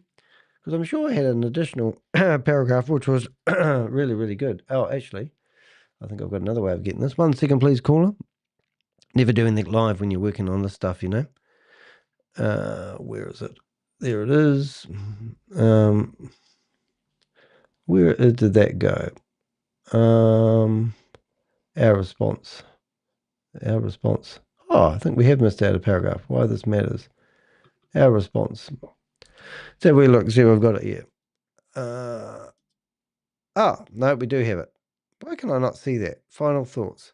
Yes, no, oh, good. Oh, that's good. Yes, so that was the response to their letter. Why it matters. That's right. Oh, boy, it's so good to have a backup of everything, isn't it?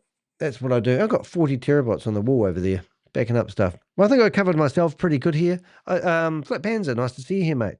How's get around rules for Apple? Yes, Flat Panzer is a pretty technical guy, and he agrees with what they are doing. Is they're using that company to get around the scrutiny of Apple, and it's disgusting actually because there's so much, like in my life, guys.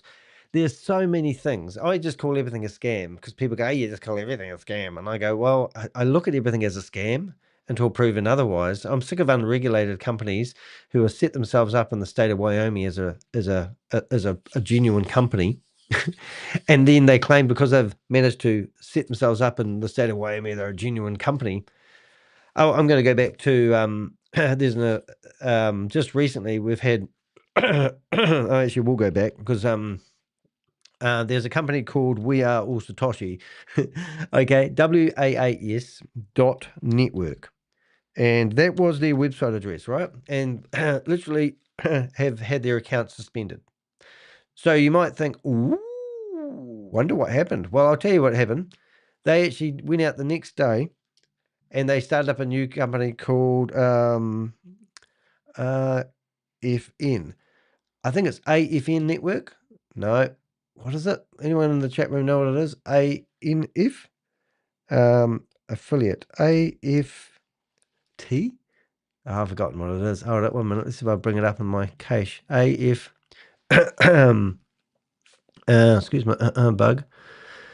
AF affiliate network. What's the anyone got that in the chat room for what's their new website address? Affiliate marketing. Oh, the unique identifier won't be visible anymore. Affiliate. I think it's AFN. I'm sure it was anyway, what I'm getting at is Jarvis AFN. Please make that the right one. Maybe I need to go to his blog. Let's have a look. Homepage. But what I'm getting at is they had that website taken down, and within 2 hours they had set up a new one. ANFA? No, not quite. I'll just have a look and see if I actually managed to put it in the new blog I've done. Is that a word? Liquid Pay. We Are All Satoshi. For marketing. Oh, maybe I didn't put it in here. My channel was removed. Prove it. Yeah, funny.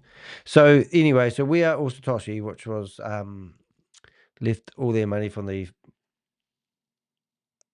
Vault Horizon on the table when Jarvis came along, has now they're fully shut down the company, and he doesn't want any association. Oh, I've got to find that name.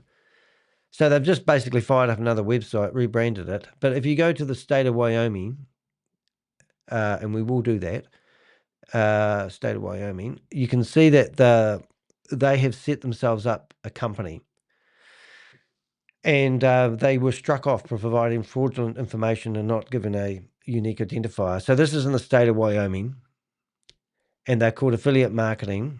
Wonder if it's it's M. That's it. So I think it is M. So AFM.network. So they just fired up a new domain name. This is what these companies do. Now, they give no explanation to why this was removed.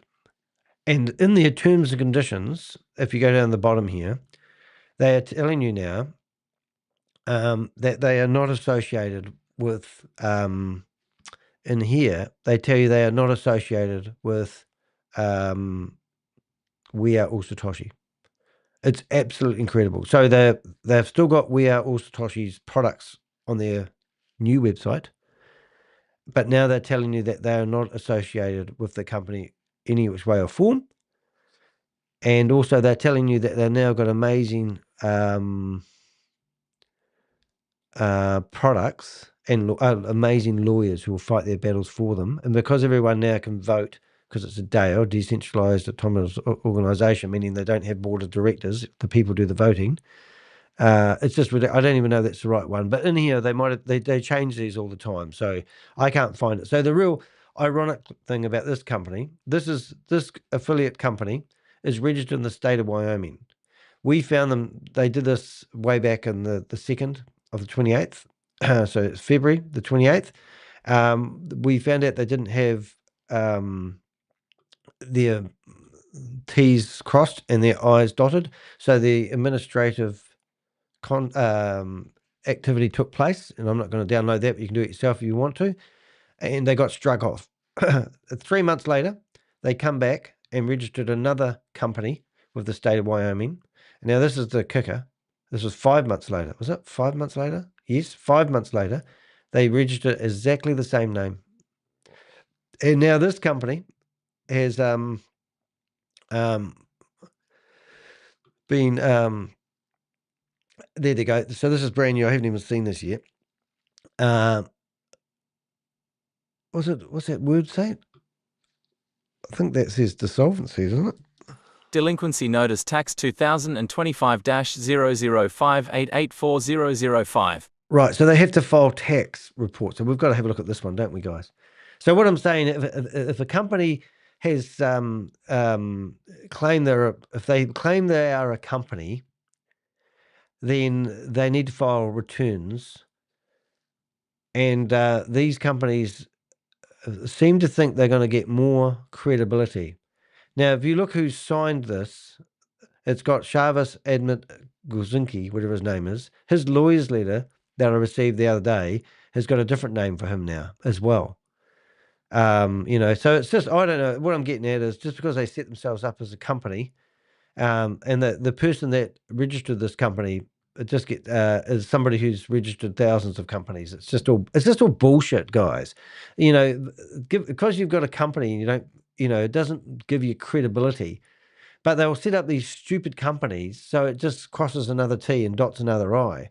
But when you look at this website, this has been taken down, I believe, by governments, and then they fire up a new domain name, and they go through and they start promoting the same products. Liquid Pay, remember, it's been featured on as 9Pay. As soon as 9Pay got exposed, no association with Visa and the like, they went and changed the company 2 weeks afterwards and carried on as a business as normal. And now the government has to start up a new file and start researching 9Pay. And I'm going, they just switched. The same people's on it. Dodo Pay is a stupid extinct bird. That's flopped, that program. That's not working. Capital 3. There's 3 companies that have the same logos. There's 2 companies that are called Capital 3 Deo, and they've just copied other people's names. Protocol Yield is a white label service provided by Zigbee. We found that out. Shavis was claiming his programming team had developed this from scratch. In the video that we dropped the other day, he's talking about how he's got a clone. It's a clone of another service. And we've already undug that and proved that he did not make Protocol Yield. And another company that we reached out to and said, do you realize who you're working with? They come back to us and went, oh my God, not Shavis. Oh my God, we'll do a full investigation. Next minute, Zig Chain was running an event in Dubai, and Shavis was one of the major sponsors. They've got the money to fight and all this sort of stuff. And it's hard for me to even keep up with it myself, but I'm just a one-man soldier in the trenches, exposing one scammer at a time. And I don't really need lawyers coming in half-cocked with information that they can't verify that is true and accurate. If I am a YouTuber and I can use open source intelligence, I was only asking questions about this company.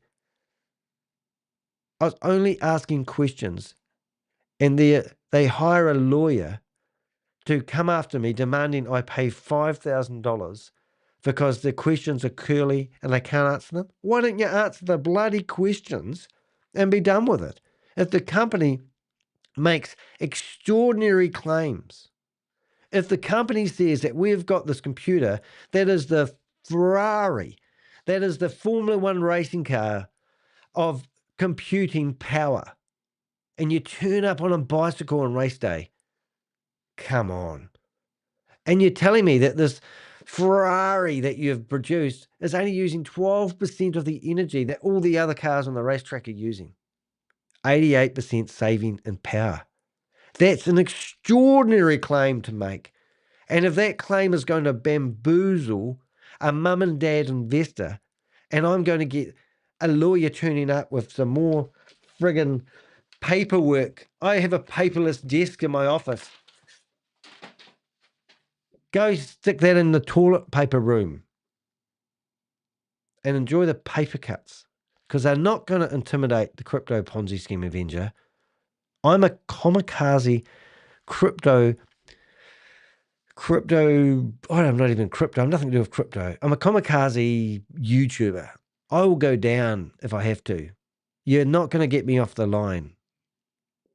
It's Sunday morning. It's 9 o'clock in the morning here in New Zealand. Have I got better things to do with my time? Probably not.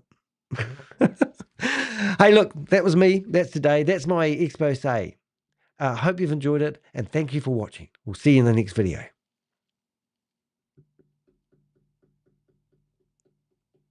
I'm still here. Now, if you don't know, guys, what I actually do is I record live. Yeah, so that was exciting. And now what I'm going to do is have some fun. I'm going to show you what we actually do here. There's my normal screen. I'm going to start off again. Let's do some music. Let's have some fun. I enjoy what I do. I love what I do, and I would love to do this full time. So if you ever do feel like sponsoring me to do a review, or help me in some way to keep doing this full time, I would love you. Okay, and I thank my subscribers too, by the way. Anyway. Hello, good morning. It's Danny de Hek, aka the Crypto Ponzi Scheme Avenger. Here to... What am I here to do? Ponzi patrol time. Active chase in progress. That sounds exciting. Let's put the clock on the wall. And it is 1 minute past 9. So what I do is I go into Zoom meetings and I basically expose people who are promoting opportunities of a lifetime. Now, I don't know if there's going to be many people on a Zoom meeting right now, but I'm going to show you some secrets, how we operate, and I'm going to help you figure out what we actually do here. A couple of things. I'm just warming up in the background, and we've got our first name. We're all good to go. So I'm going to show you my website, and we'll flip onto that. Here we go. People in my Twitch broadcast, they keep coming in here offering me cheap likes, and I keep banning them. They keep coming back. Could you just go away for the rest of your life and never come back, or take a long walk on a short pier? Just saying. This is my website, dehek.com. Go to the Contact Us button, and there's Zoom Patrol. In Zoom Patrol, you will see a person dressed up in a policeman's uniform, and we're helping Zoom. Now, if you're not familiar with Zoom, this is my disclaimer for Zoom. Have a quick listen to this. Zoom claims to prohibit the use of its platform for unauthorized multi-level marketing businesses under its acceptable use guidelines. Yet, time and time again, we've witnessed Zoom turning a blind eye while scammers run live recruitment events that clearly violate these terms. So we're stepping in. This page exists for one reason: to expose and disrupt MLM scammers abusing Zoom. If you've been invited to or stumbled across a Zoom meeting pushing a get-rich-quick scheme, pyramid pitch, or commission-based recruiting scam, we want the link. Our Avengers will join these meetings, record evidence, stream them publicly, and hold these fraudsters accountable. We've already had multiple events shut down. With your help, we'll shut down many more. Submit an anonymous Zoom meeting link below, and become part of the fight to end scam culture. One day soon, Zoom will have no choice but to stop facilitating fraud, or be held publicly responsible for enabling it, and we will have the receipts. Yeah, so we've been trying to stop Zoom from... running these, doing these scam events, and it's very, very hard. But what we do is, if you go to Zoom's acceptable guidelines, you can see that your unauthorized multi-level marketing, you're not allowed to do it. So we're helping Zoom clean up their act. So that's their acceptable guideline policy. So if you've got any Zoom links, you can submit them here. You don't need to give us your name. You don't have to give us your email. Just submit the links. We give them to the Avengers. We put them in a list like this. We've currently got over 200 links, and that means that I can literally go right click and go open all, and away we go. And here we go. So now we've got, we can just log into a few of these Zoom meetings, and we'll probably stumble across some people trying to tell you that you don't want to miss out on an opportunity of a lifetime. They might even, we have literally had people in here telling us that they have the cure for cancer, but you need to go back to the person that introduced you to it, and you go back to the person that introduced you to it and sign up, buy a subscription, a monthly subscription, or you can pay 12 months in advance, and then you will have the cure for cancer. This is how stupid it is. We literally have had people tell us they have the cure for cancer. It's ridiculous. So we're just going to, excuse me, go into a few, wonder what meeting that is. A few meetings.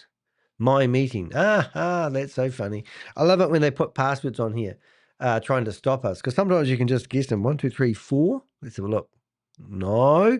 1, 2, 3, 4, 5, 6. No. Wonder what that name of that one was. My meeting. And then we could actually get a little bit more trickier. What else do they usually use? 1, 2, 3, 4, 4. 1, 2, 3. 1, 2, 3. No, too easy. Oh, the date. 205. No, I'm not going to guess that one, but that's quite funny. I love it when they change the room thinking they're going to keep us out, but we keep. So that's what we do. We get your, you help us there. So passcodes. Now these are a little bit more tricky, but we will go into the passcodes meetings first because these are all the good ones. So these are like, this is like phishing, okay? I'm just going to get rid of that. Does that come off? Yeah, it's good. Put that over there. So this is like phishing for the Avengers.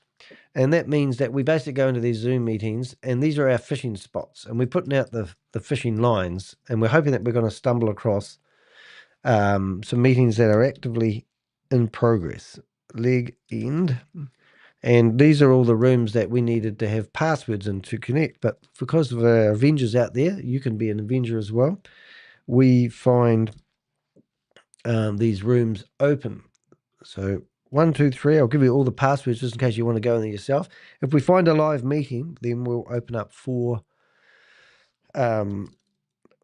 We will open up 4 other browsers and go in there 4 times and cause disruption. And that means that we will take control of their meetings sometimes, which is quite exciting. We can make boxes pop up. We turn our cameras on. We hold up signs telling people this is a scam, this is a scam. And that's what we do. But we might not find any fish in the waters today, but I'm guessing that we will because I feel good about today. And I will keep logging into all the tricky meetings that require passwords.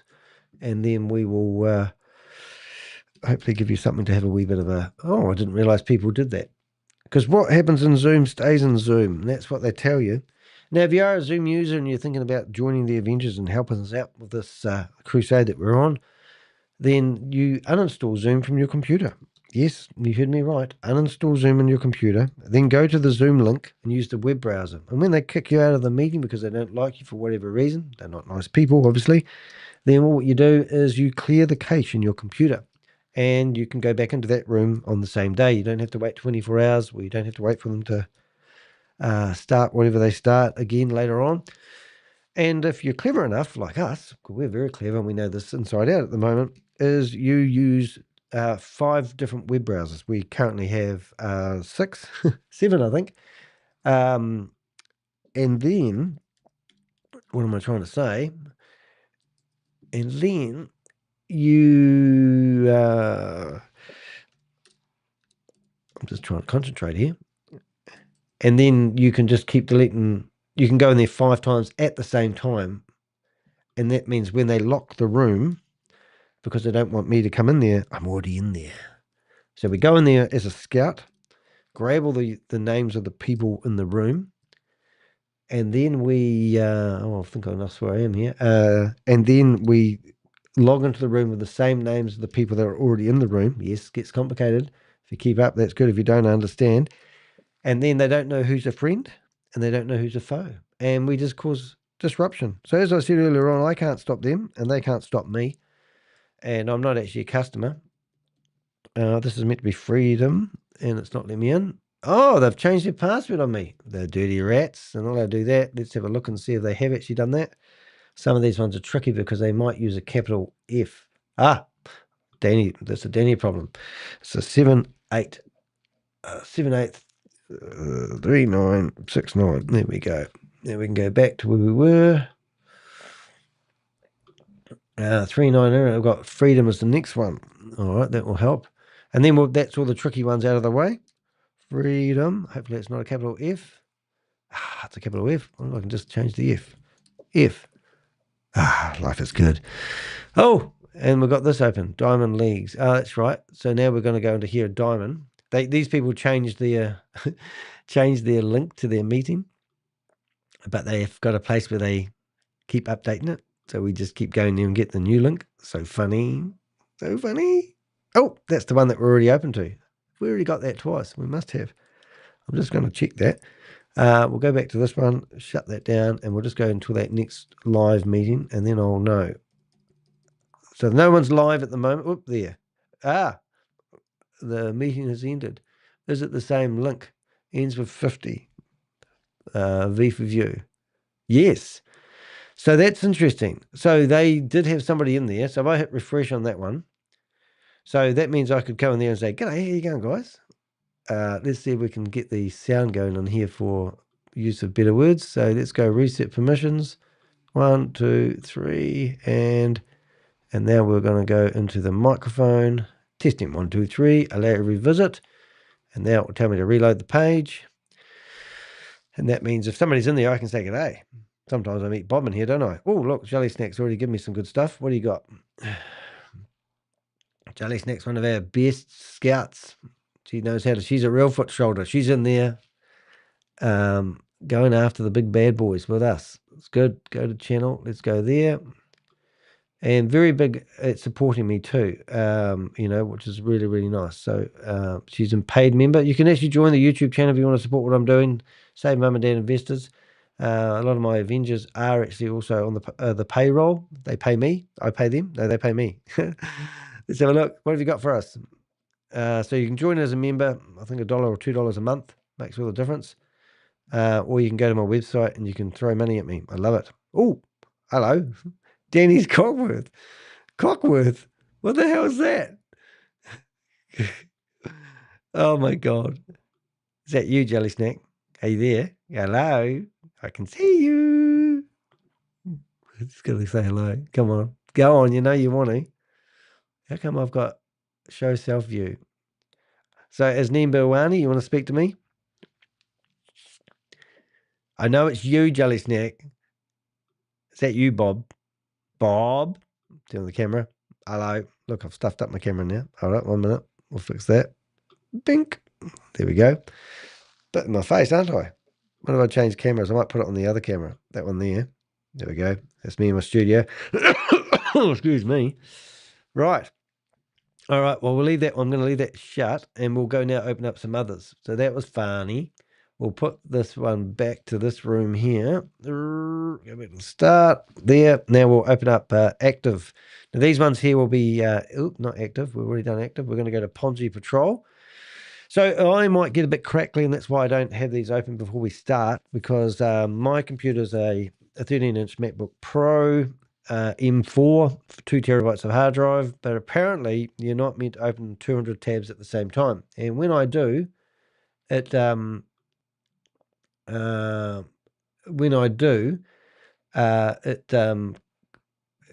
blows a few things. I've already details. Please review. Okay. People ask me to review things. This is the funny one. Get back there. 3, 4 days. Okay, I'm getting distracted here. Susie sent me a message. I just had to reply. All right, let's see what we've got here. This is a bit of fun. Let's see what we're doing. Let's see. Wait for it to load. That's crazy. Crazy. I see you there. Come on, she's going to come on. I know it's you, Jelly Snack.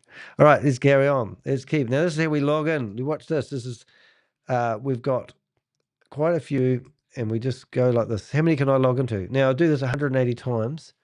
We're bound to find somebody running a meeting telling somebody that if they don't hurry up and sign up, they're going to, and if anyone wants to join me on stage, you can do. The door is open. And that includes scammers as well. We love a good scammer confrontation. Funny enough, I must give you an update on Elites. Elites said to me that if I go into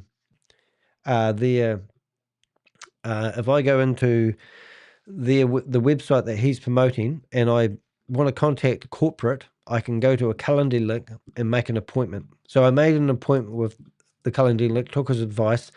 1 o'clock in the morning, I got up and I had myself ready to go, and they never showed. So then I got this email after the event telling me my video of our meeting was online, which didn't happen. So the video was a dead link. So that was quite funny, but some clever technology there.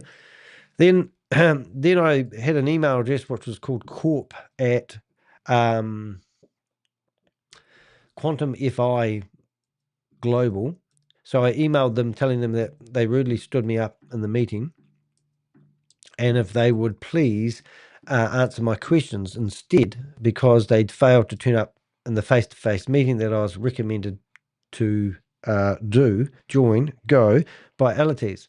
So long story short, I did everything I meant to do to find who is corporate. And at the end of the day, no one showed. So then I wrote a letter demanding answers to my questions, and I still haven't got them. But I did get some hate mail from Melodies telling me he hates me, and he's going to make me look stupid because he doesn't know. I don't know what I'm talking about. But what he's got is this amazing credit card that is awesome. Trying to find one. Amazing credit card that's awesome, but it costs you $1,000 to get it. So I signed up for a credit card. You know, if you signed up at your bank for a bank account and they asked you to create a password, do you think the bank would let you create 1, 2, 3, 4, 5, 6, 7, 8 as a password? Well, that's what I did, and it let me. And I reckon I could have created any password I liked. There's no security. It was amazing. So that was quite cool. Anyway, I've got to show you that in a minute. We'll just log into these meetings, make sure that we're all logged in while the fishing rods are out, and we will see. Notice the names of these Zoom meetings: Private Investment Club, the Winner's Circle. That one there is quite funny. Weekly 20. It's like Marcos Caleb. Oh, he's a laugh. DB. Oh, that sounds good. Nothing.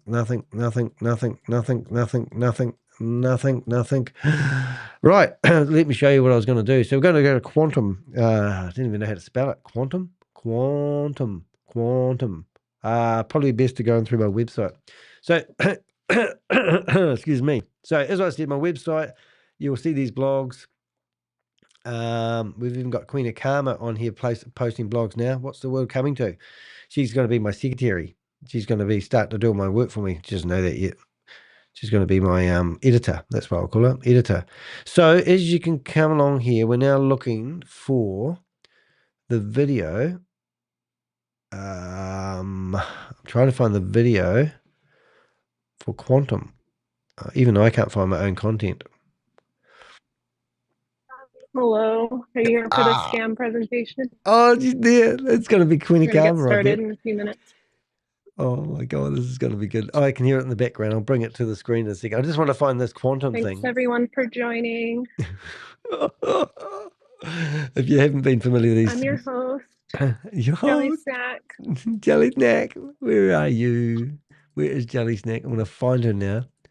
It's so funny. Today we're going to learn how to get rich. Today we're going to learn how to get rich. Oh my God, I can't excited. All I need to do is ask her if I can ask a question. They'll kick me out. That's what normally happens.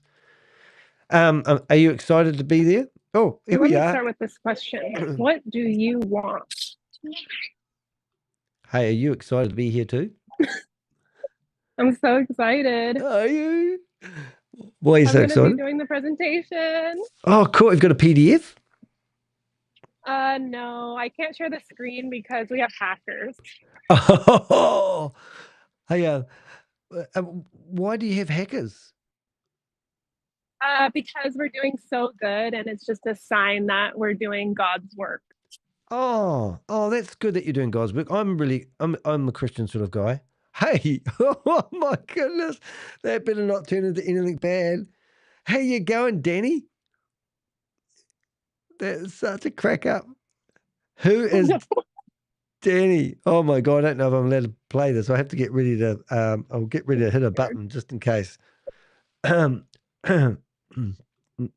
Danny, how you going, mate? I love the name. I think I love your name. I'm just going to check my reflexes. No, not quick enough. But let's just keep that there just in case that turns into something more direct. Anyway, don't get distracted about your presentation. So what are we going to learn here? What have you got for us today? Have you got the cure for cancer? So I have a presentation about how you can get rich in just a few weeks. Let me ask you this. Okay. How would you feel if you could have an extra $5,000 a month? Oh, that would change my life, and that would help I would be able to buy new hemorrhoid cream. I would be able to do so much more than that. I'd even be able to go on a holiday or pay down my visa. I'd be able to send money back home. I'd be able to save the world. Our company is all about uplifting humanity, so I'm glad you said that. Oh, that's great.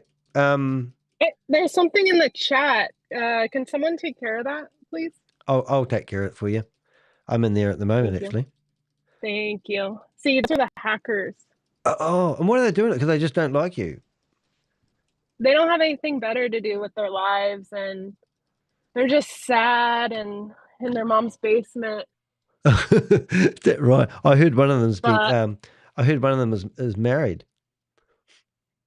Yeah, our enemies are our footstools. That's what I always say. Oh, they just make you stronger. And hey, should we have a prayer and see if that scares them away? I don't know any. Our Father in the heaven, do to others before they do to you. Oh, so Amen. This warning's pretty serious. This warning: you are currently participating in a fraudulent scheme. But I just turned up here. I didn't know it was a fraudulent scheme. I'm going to turn my camera on. Fraudulent schemes are illegal, so that doesn't make any sense. Oh, right. And because you're getting money out of it, it's not illegal. Right. Oh, thanks for clearing that up. I was a bit worried there for a while. But then he says, you should know that this meeting is being monitored. Monitored? Wow. And all participants, including their activities, are being reported to relevant authorities. Well, I don't want that to happen to me. And what about my mate Danny Coxworth there? Danny, is he okay? Can someone check on him? Danny, you haven't said much. It's just so funny. I used to do that when I had a proper Zoom account. I used to play a rolling, repeating video, so that when they said turn your cameras on to prove that you're real and genuine, and every now and again you see a blip, and you would have to hope they didn't see the blip, so I could prove that I was a genuine person. Yeah, I don't have. The only way I can log into Zoom now is on my phone. I can't log in on my computer or my iPad. Oh, is that right? They've got you can't use your Zoom. Yeah, I know what you mean. I have like an IP block. I don't know how they do it. It's pretty good. Error. Yeah, we've all got one of those. Congratulations. You're welcome to the club. Somebody's microphone's broken, so he can't talk. Is that right? Oh, he's got I love the video.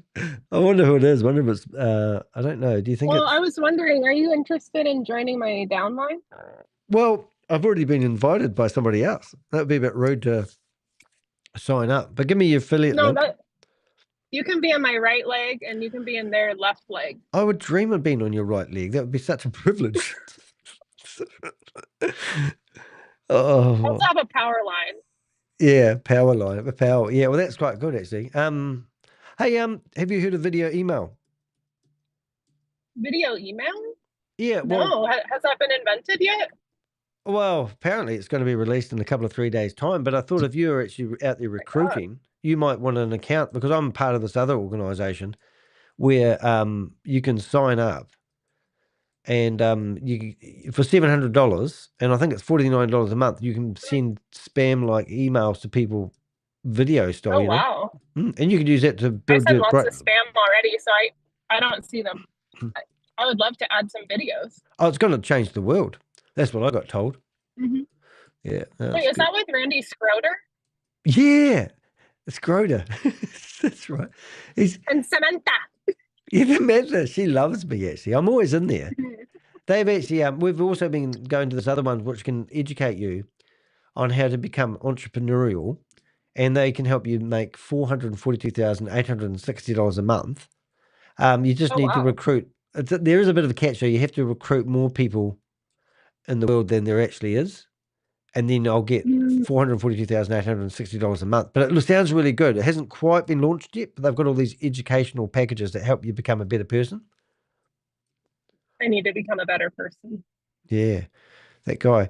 I am interested, madam. Oh, our friend Danny Coxworth, he's actually really interested in what you're offering. Oh, wow.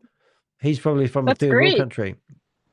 Yeah. Well, we're going to need you to sign up today because the deal is only for today and I only have a few spots left. Oh, right.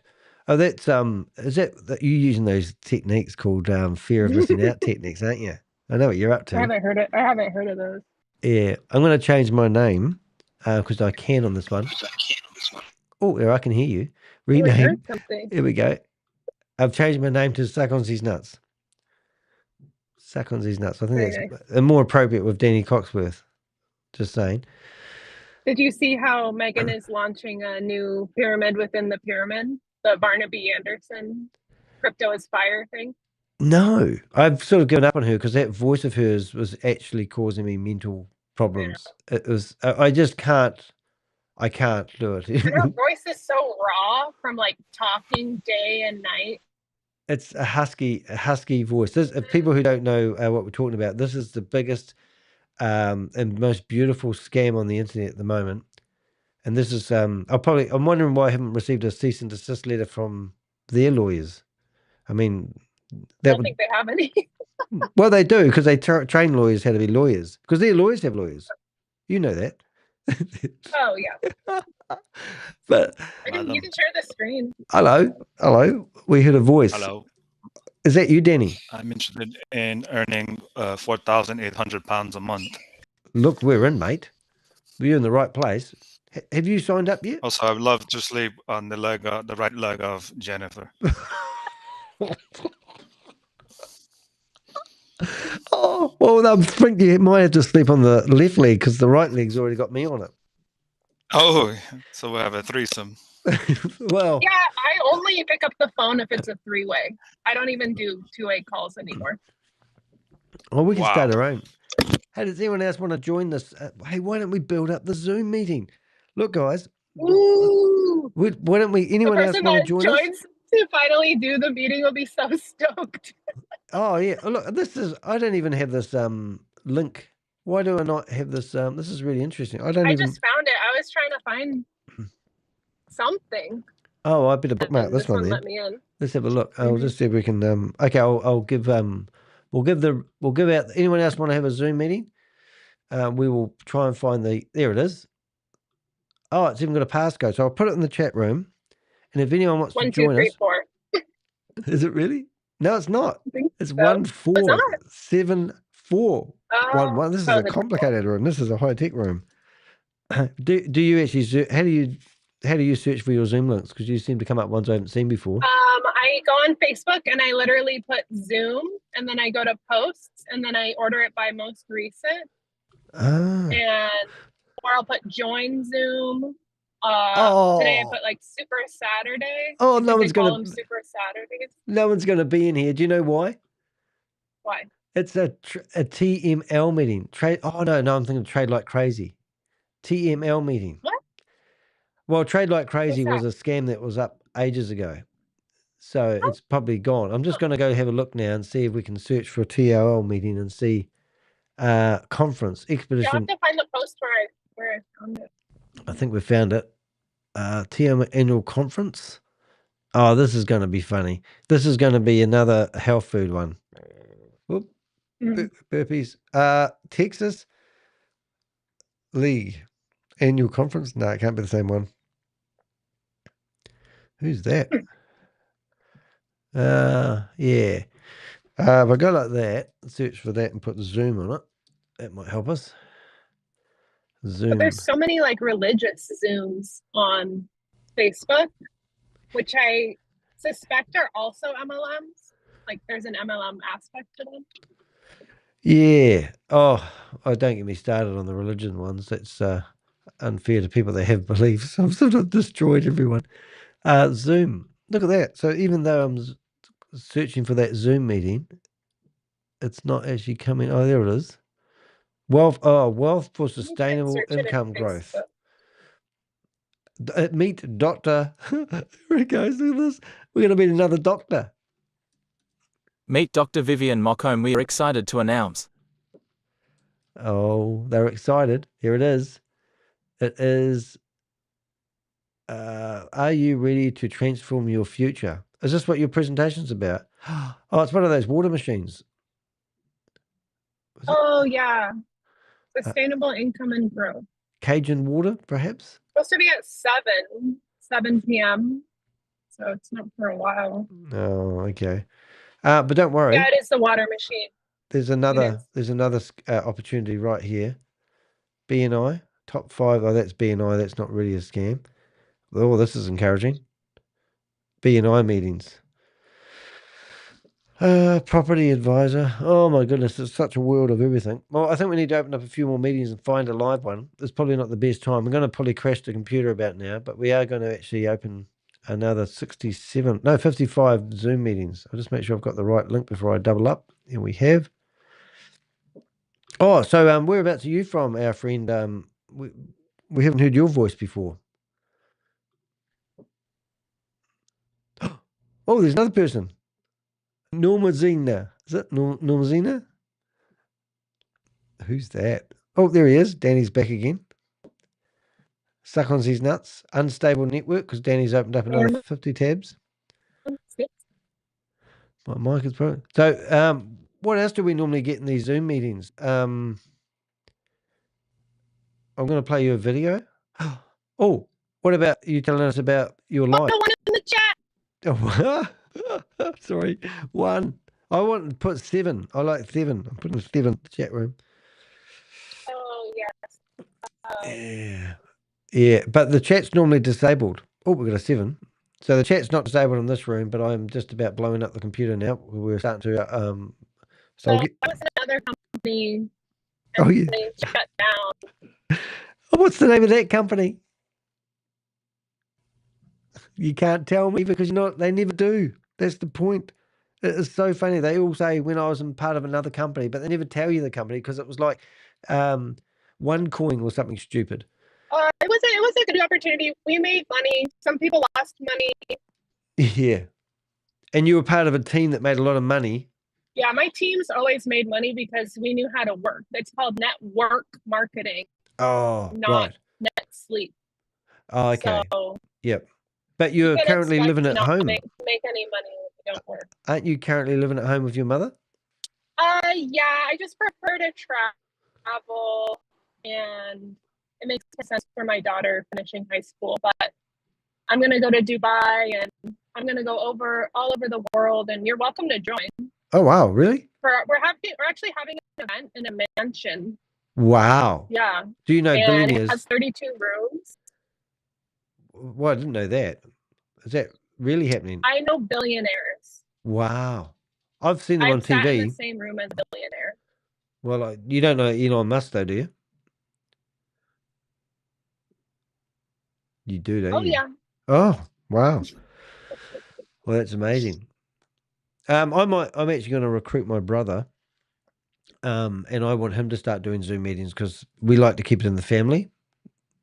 So, I wish my sisters don't talk to me anymore because I try and recruit them, and they're just sick of it. So you're a twin. What happened to your twin sister? They're just dream stealers. What, your family? My twin sister. Yeah, you had a twin sister. Oh, she's my co-owner. Oh, she? How come we don't see her anymore? Yeah. Is that because her child was all over the internet by that guy on the internet? She's too scared to show her face after that guy. Yeah, he's so creepy. He's definitely creepy. Oh, dear. How many people we got in our Zoom meeting? Come and join us in our Zoom meeting while we're waiting for it to start. There must be something on at the moment. It's 9:30. So we haven't come across. I'm waiting for that. I think I've asked my computer to do a little bit too much again. But we are still trying to log into Zoom meetings.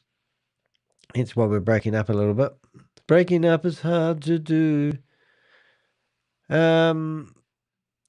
there's some things you have to know is another phrase they always say. You need to listen.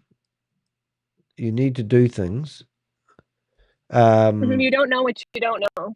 Yeah. What about disclaimers? They're quite funny, aren't they? Because the disclaimers are, this is not financial advice, but for the next 2 hours, I'm going to talk about financial advice. Past profits do not predict future gains. I know. That's shocking. That is shocking. Yeah, that's right. And then they haven't had any profits. Oh, and why did you rename the company?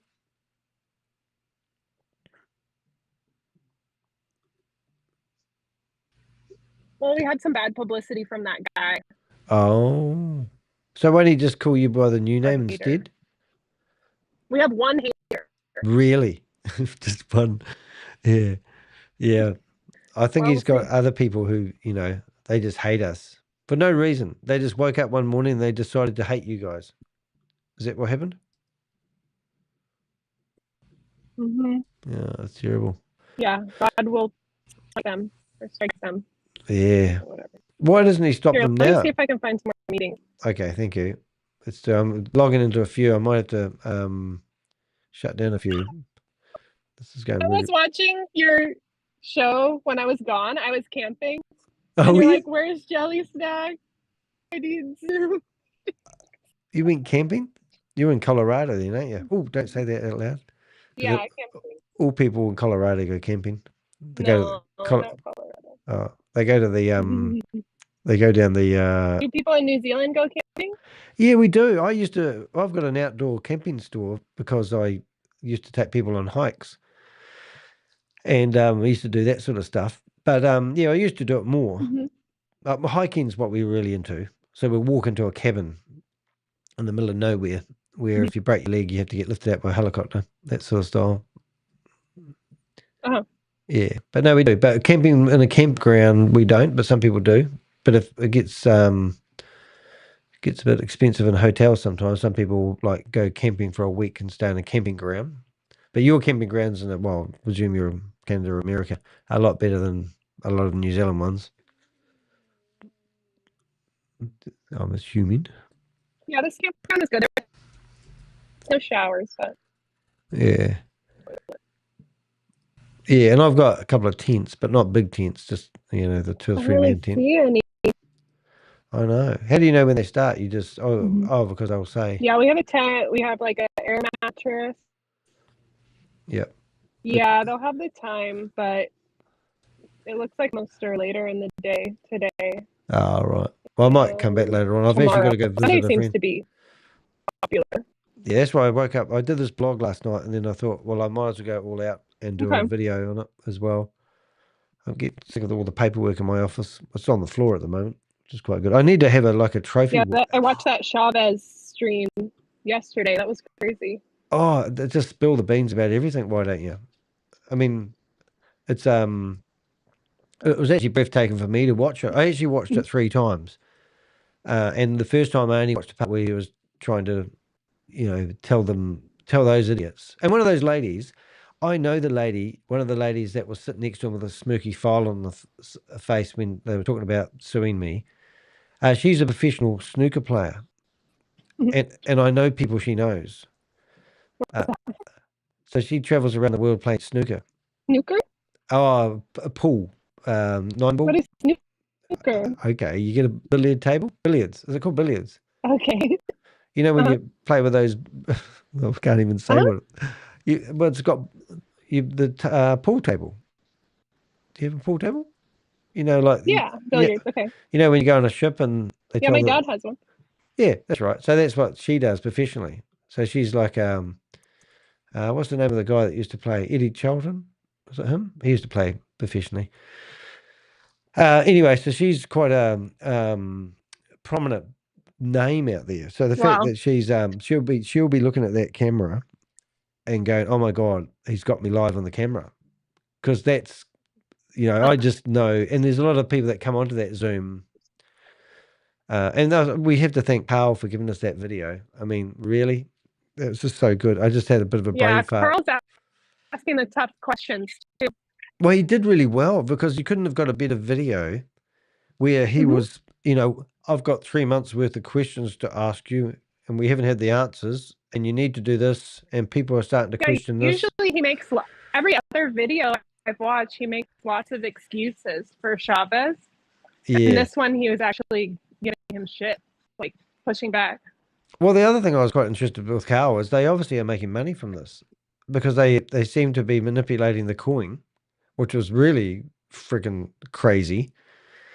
So they know that this wallet address that he's transferring money into is actually manipulating the price of the token. So it can't be that big a network if he can manipulate the token price by transferring funds back and forth.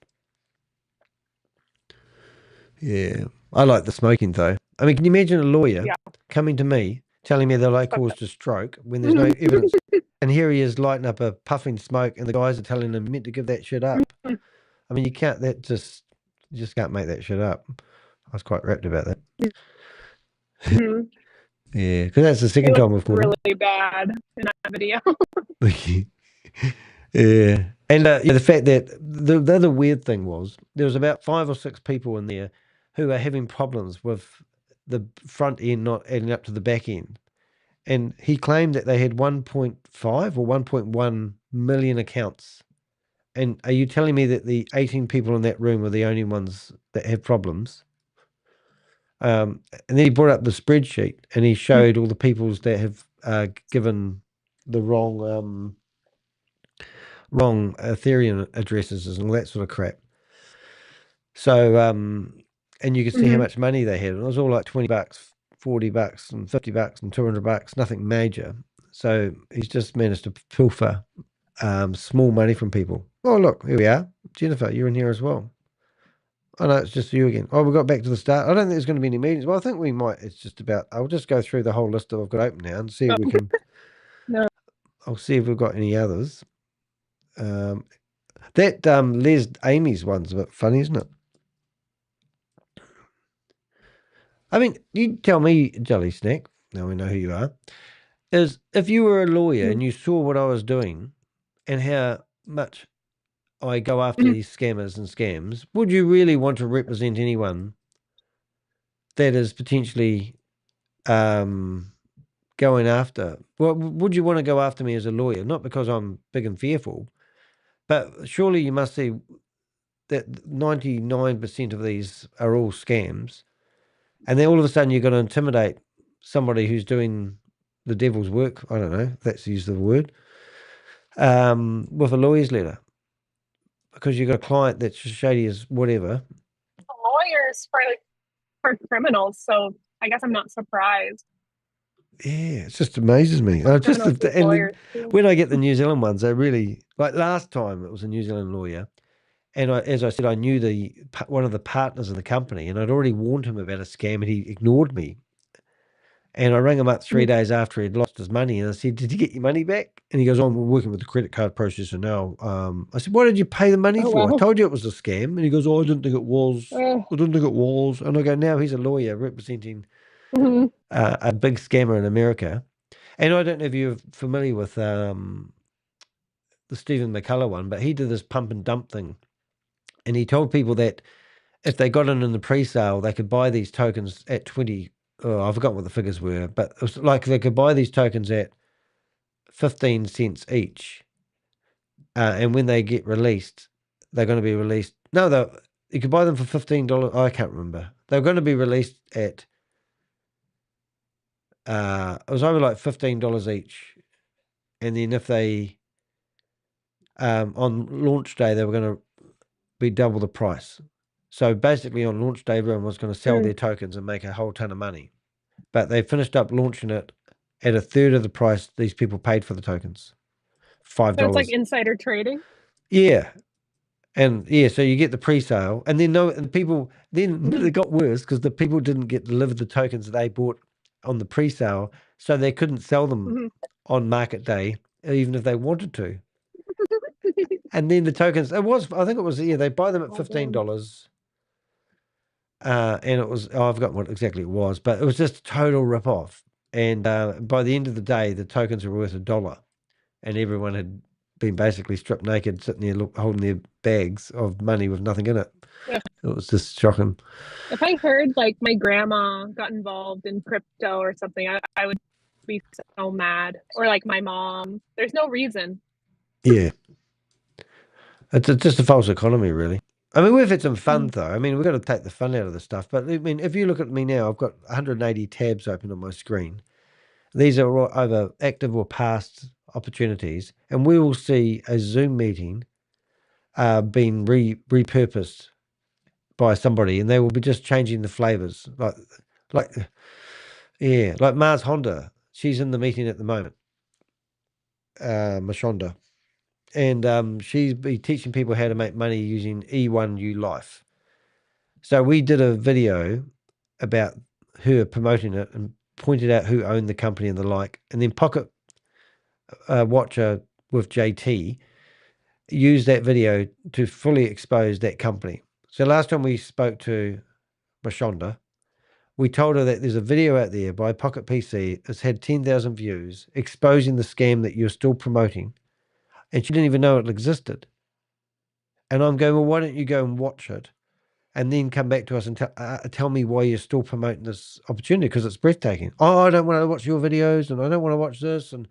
But she's still promoting it where she'll get a commission every time somebody signs up for something. So these people don't care. She knows exactly what she's doing because she's been part of other projects that have fallen over. And she doesn't care. She doesn't care if this one falls over. She'll just join the next one, take her team over. Well, play dumb. Trades Technologies was a really good example of that. And that was $11 million lost in 8 months.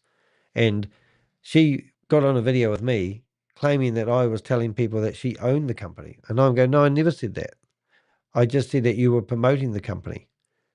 And I said, and then you removed all your videos and you did a Dear John video Zoom meeting to about 300 people. You policed it so nobody could get in there. And I've got videos of her gaslighting people, telling people that they must sign up for this unique opportunity. She's not a financial advisor, but part with your money, sign up because you're going to miss out. And she just drills it into people's minds. And then as soon as it falls over, she runs away with or without her commission bag, I don't know, and starts up promoting another. Like Joseph Tran, he was promoting the same opportunity. 2 days after that, he was off promoting Bitfoot. Was another Ponzi scheme where that was a pump and dump as well, trying to get a token off the ground. These guys are ruthless. No stopping them. Hey, look, I don't think there's anything really open. What I might do is I might call it quits for my live, go cook myself some breakfast. I've got to go visit a friend anyway today. And that's at 11 o'clock, which is in an hour and a quarter. And there we are. Oh, who's that name? Hello. No. It sounds good, though. Hello, Danny. ¿Cómo estás? Hola. Hey. Oh, look, there's more people. Bienvenidos a la meeting. Nice to see you. Nice to see you. Nice to see you. Nice. I am Sagon. Sagon's my name. Oops, Me and Mr. D's nuts go way back. I know, and they read it out. I mean, for the people who are listening, I've got all these names where I log into Zoom meetings. I'm going to read them all out. And if you read them out, they sound different than they look. But here they go. Listen to this. Oops. Not going to work. Suggan D's nuts, Ben Dover, Seymour Butts, Holden McGroin, Ivana Tinkle, Craven Moorhead, Hugh Juss, Dixie Normus, Mike Hunt, Anita Mann, Eileen Dover, Phil McCracken, C.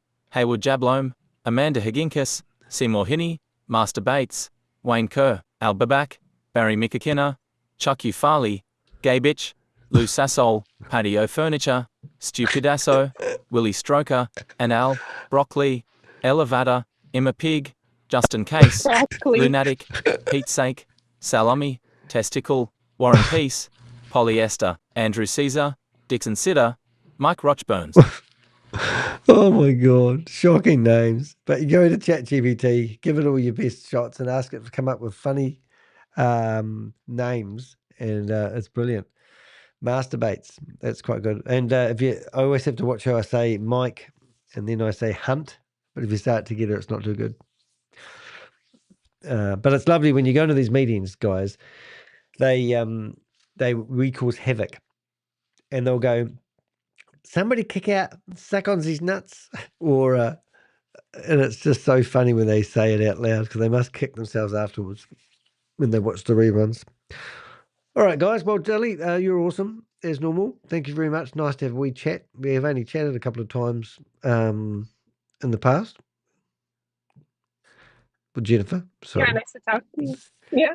yeah. Have a good day. I'll see you later. All right, you're awesome. Thank you very much. And see everyone else. We're going to call it quits Thanks for for today. coming to the meeting. That's right. No worries. Oh, do we need to close it? Get back to the person? Yes, please get back to the person that invited you. And if you have any questions, just ask them. Yeah. Music.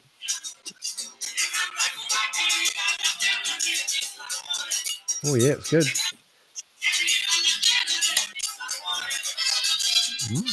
Bye, Danny. I'm the biggest fan in Mexico. Hey, Mexicana.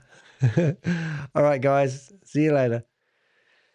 Oh, there we have some fun sometimes. But anyway, you can see here I've got quite a few tabs open. Sometimes my tabs actually freak me out. But as you can see, no one's actually biting. It is 10 minutes to the hour, which means there'll probably be a meeting starting in a few minutes. But honestly, I think I might actually call it a day and leave these meetings to die a natural death. And I might enjoy my Sunday and take my little wee doggy with me for a wee walk when I go visit my friend. But I'll just go to the end because this is what it's like sometimes when you go fishing. It's either a school of fish come in, or as I call them, a school of scammers come in, or there's no bites. And it is actually Saturday night in most of the parts of the world. And it looks like, oops, I'll just go back a few to make sure. Only person that's still working the graveyard shift is Mashonda, which, as we said, curious about something. Are you really curious about something? That's good. Okay. What would you like to be curious about? I'm just about going to finish this live. But yes, I'll entertain that. What are you, Jelly Snack? No question, too big or too small. You're more than welcome.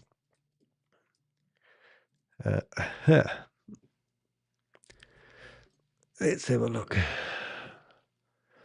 When a YouTuber hosts a live stream like this, yes, can they see who are the people watching live? No, but I can click on your username and go to your YouTube channel. But if you want to keep anonymous, you can basically go and create a YouTube channel perhaps, and then you can choose any name you want, and then all eyes would see. So I won't click on your name because that would be unfair.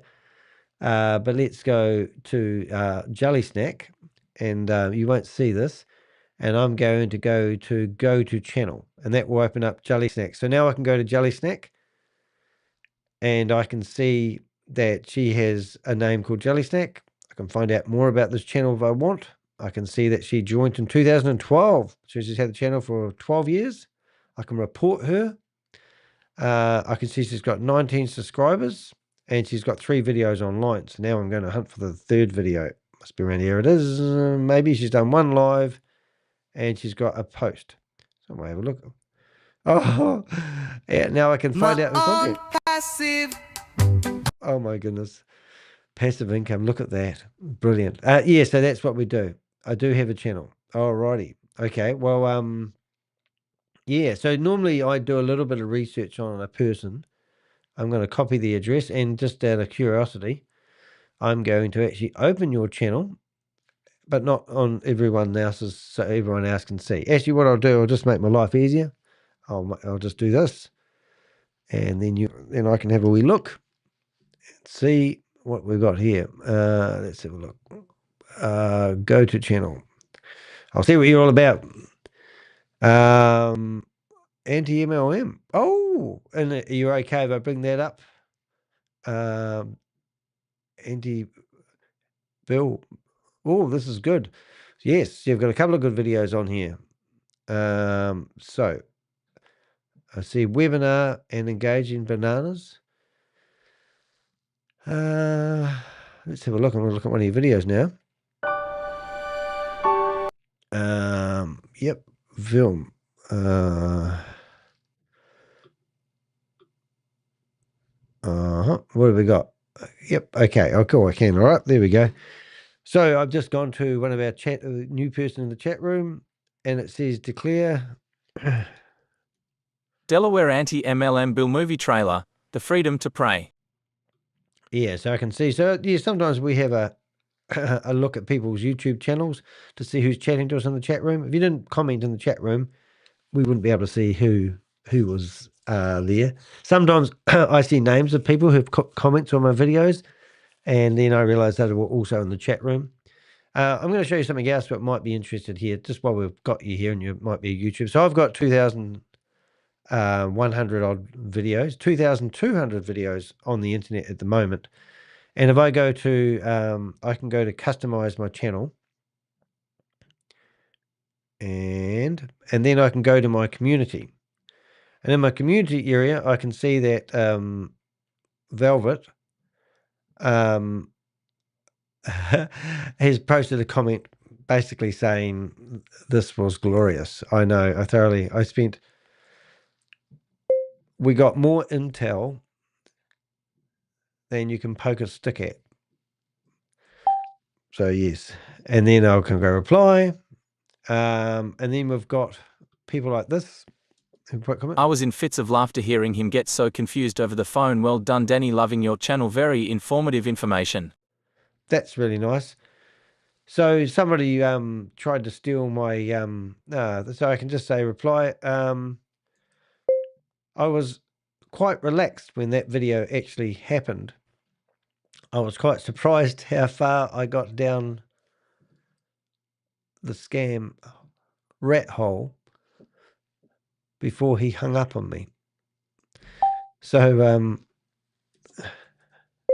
thank you for your feedback. So if I'm here, I could probably be curious and click on that person there, check them out, and see, wow, they've got 14,000 subscribers. And they must be farmers. So there's somebody who's got a really good, decent YouTube channel, and they've obviously commented on my video. So that's really, really nice. Then the other one, which often people don't realize, is I get held. If we go into the held area, you can see that somebody here has posted a comment 9 hours ago. Since I started making good profits in cryptocurrency, I began with $9,000 and earned $67,000 in just 2 weeks. It really takes good guidance like yours, and I truly appreciate the help from your channel. So this person here this is what I call a scout. Oh, g'day, Queen of Karma. So this is a scout email because it's been flagged, because I've gone through and told YouTube to make sure anytime somebody mentions words maybe like earned or whatever it is, I can put filters in. This message has now been put into the held area. Now, if this didn't get held, this person would have had a conversation with 4 other people that are all bots. And they will actually, somebody will come along and go, how did you make $67,000 in such a short period of time? And then he will explain it, and then that will be, so this is not a real person. This person here, I assume, if I clicked on that there, I will find that this is a brand new YouTube channel. So this person signed up on May the 31st, 2024. So it's not that old, not that new, old, but it's, and there's no other, like that guy in that photo there, that looks like fake. So if I go in there and I go do a Google image search, I'll probably find that photo is actually somebody's real photo. And this is meant to be the same guy. So here's Chris Thunder. He's got 3.4 million followers, right? Now just follow me here. And I don't know who this guy is, right? But that doesn't make sense. But this could be I assume that this is the real guy. All right. So now I go back to here, and I see that somebody has set up a YouTube channel that's only a year old. And he's come along to my YouTube channel and posted a message here how he made this much money. There's no way in hell that this is the real James Thunder. This is somebody who's stealing his identity, who may be a very successful person. For two reasons. My YouTube channel was called @de Hek. This James Thunder guy, which we're just going to drive this point home, if I went to James Thunder without the gobbledygook at the end of it, I'll probably find the real James Thunder's YouTube channel. I'm just guessing. Could be wrong. There's another one. So now we've got another James Thunder. I don't know, but you know what I'm getting at? So if I search for the real James Thunder, I'll probably find his real YouTube channel. Oh, is he a boxer, is he? I don't know, but you get the point. So anyway, what I'm trying to get at is this is a spam comment, and if I let it stay on my YouTube channel, it could entice somebody to go do some Forex trading with some idiot. Anyway, just want to bring that up. So I'm going to delete that, but now I've got no comments hidden. I go back to my community, and I can come through here. Somebody wants to meet me face to face. They said they're local, and I said normally this is when people want to meet me face to face. What happens? Often when people on my YouTube channel tell me they'd like to catch up with me, I often take it as a death threat, just saying, but what's the name of your crypto group, because I probably have already attended and been a speaker. Is it ran by Jim? YouTube country home kill.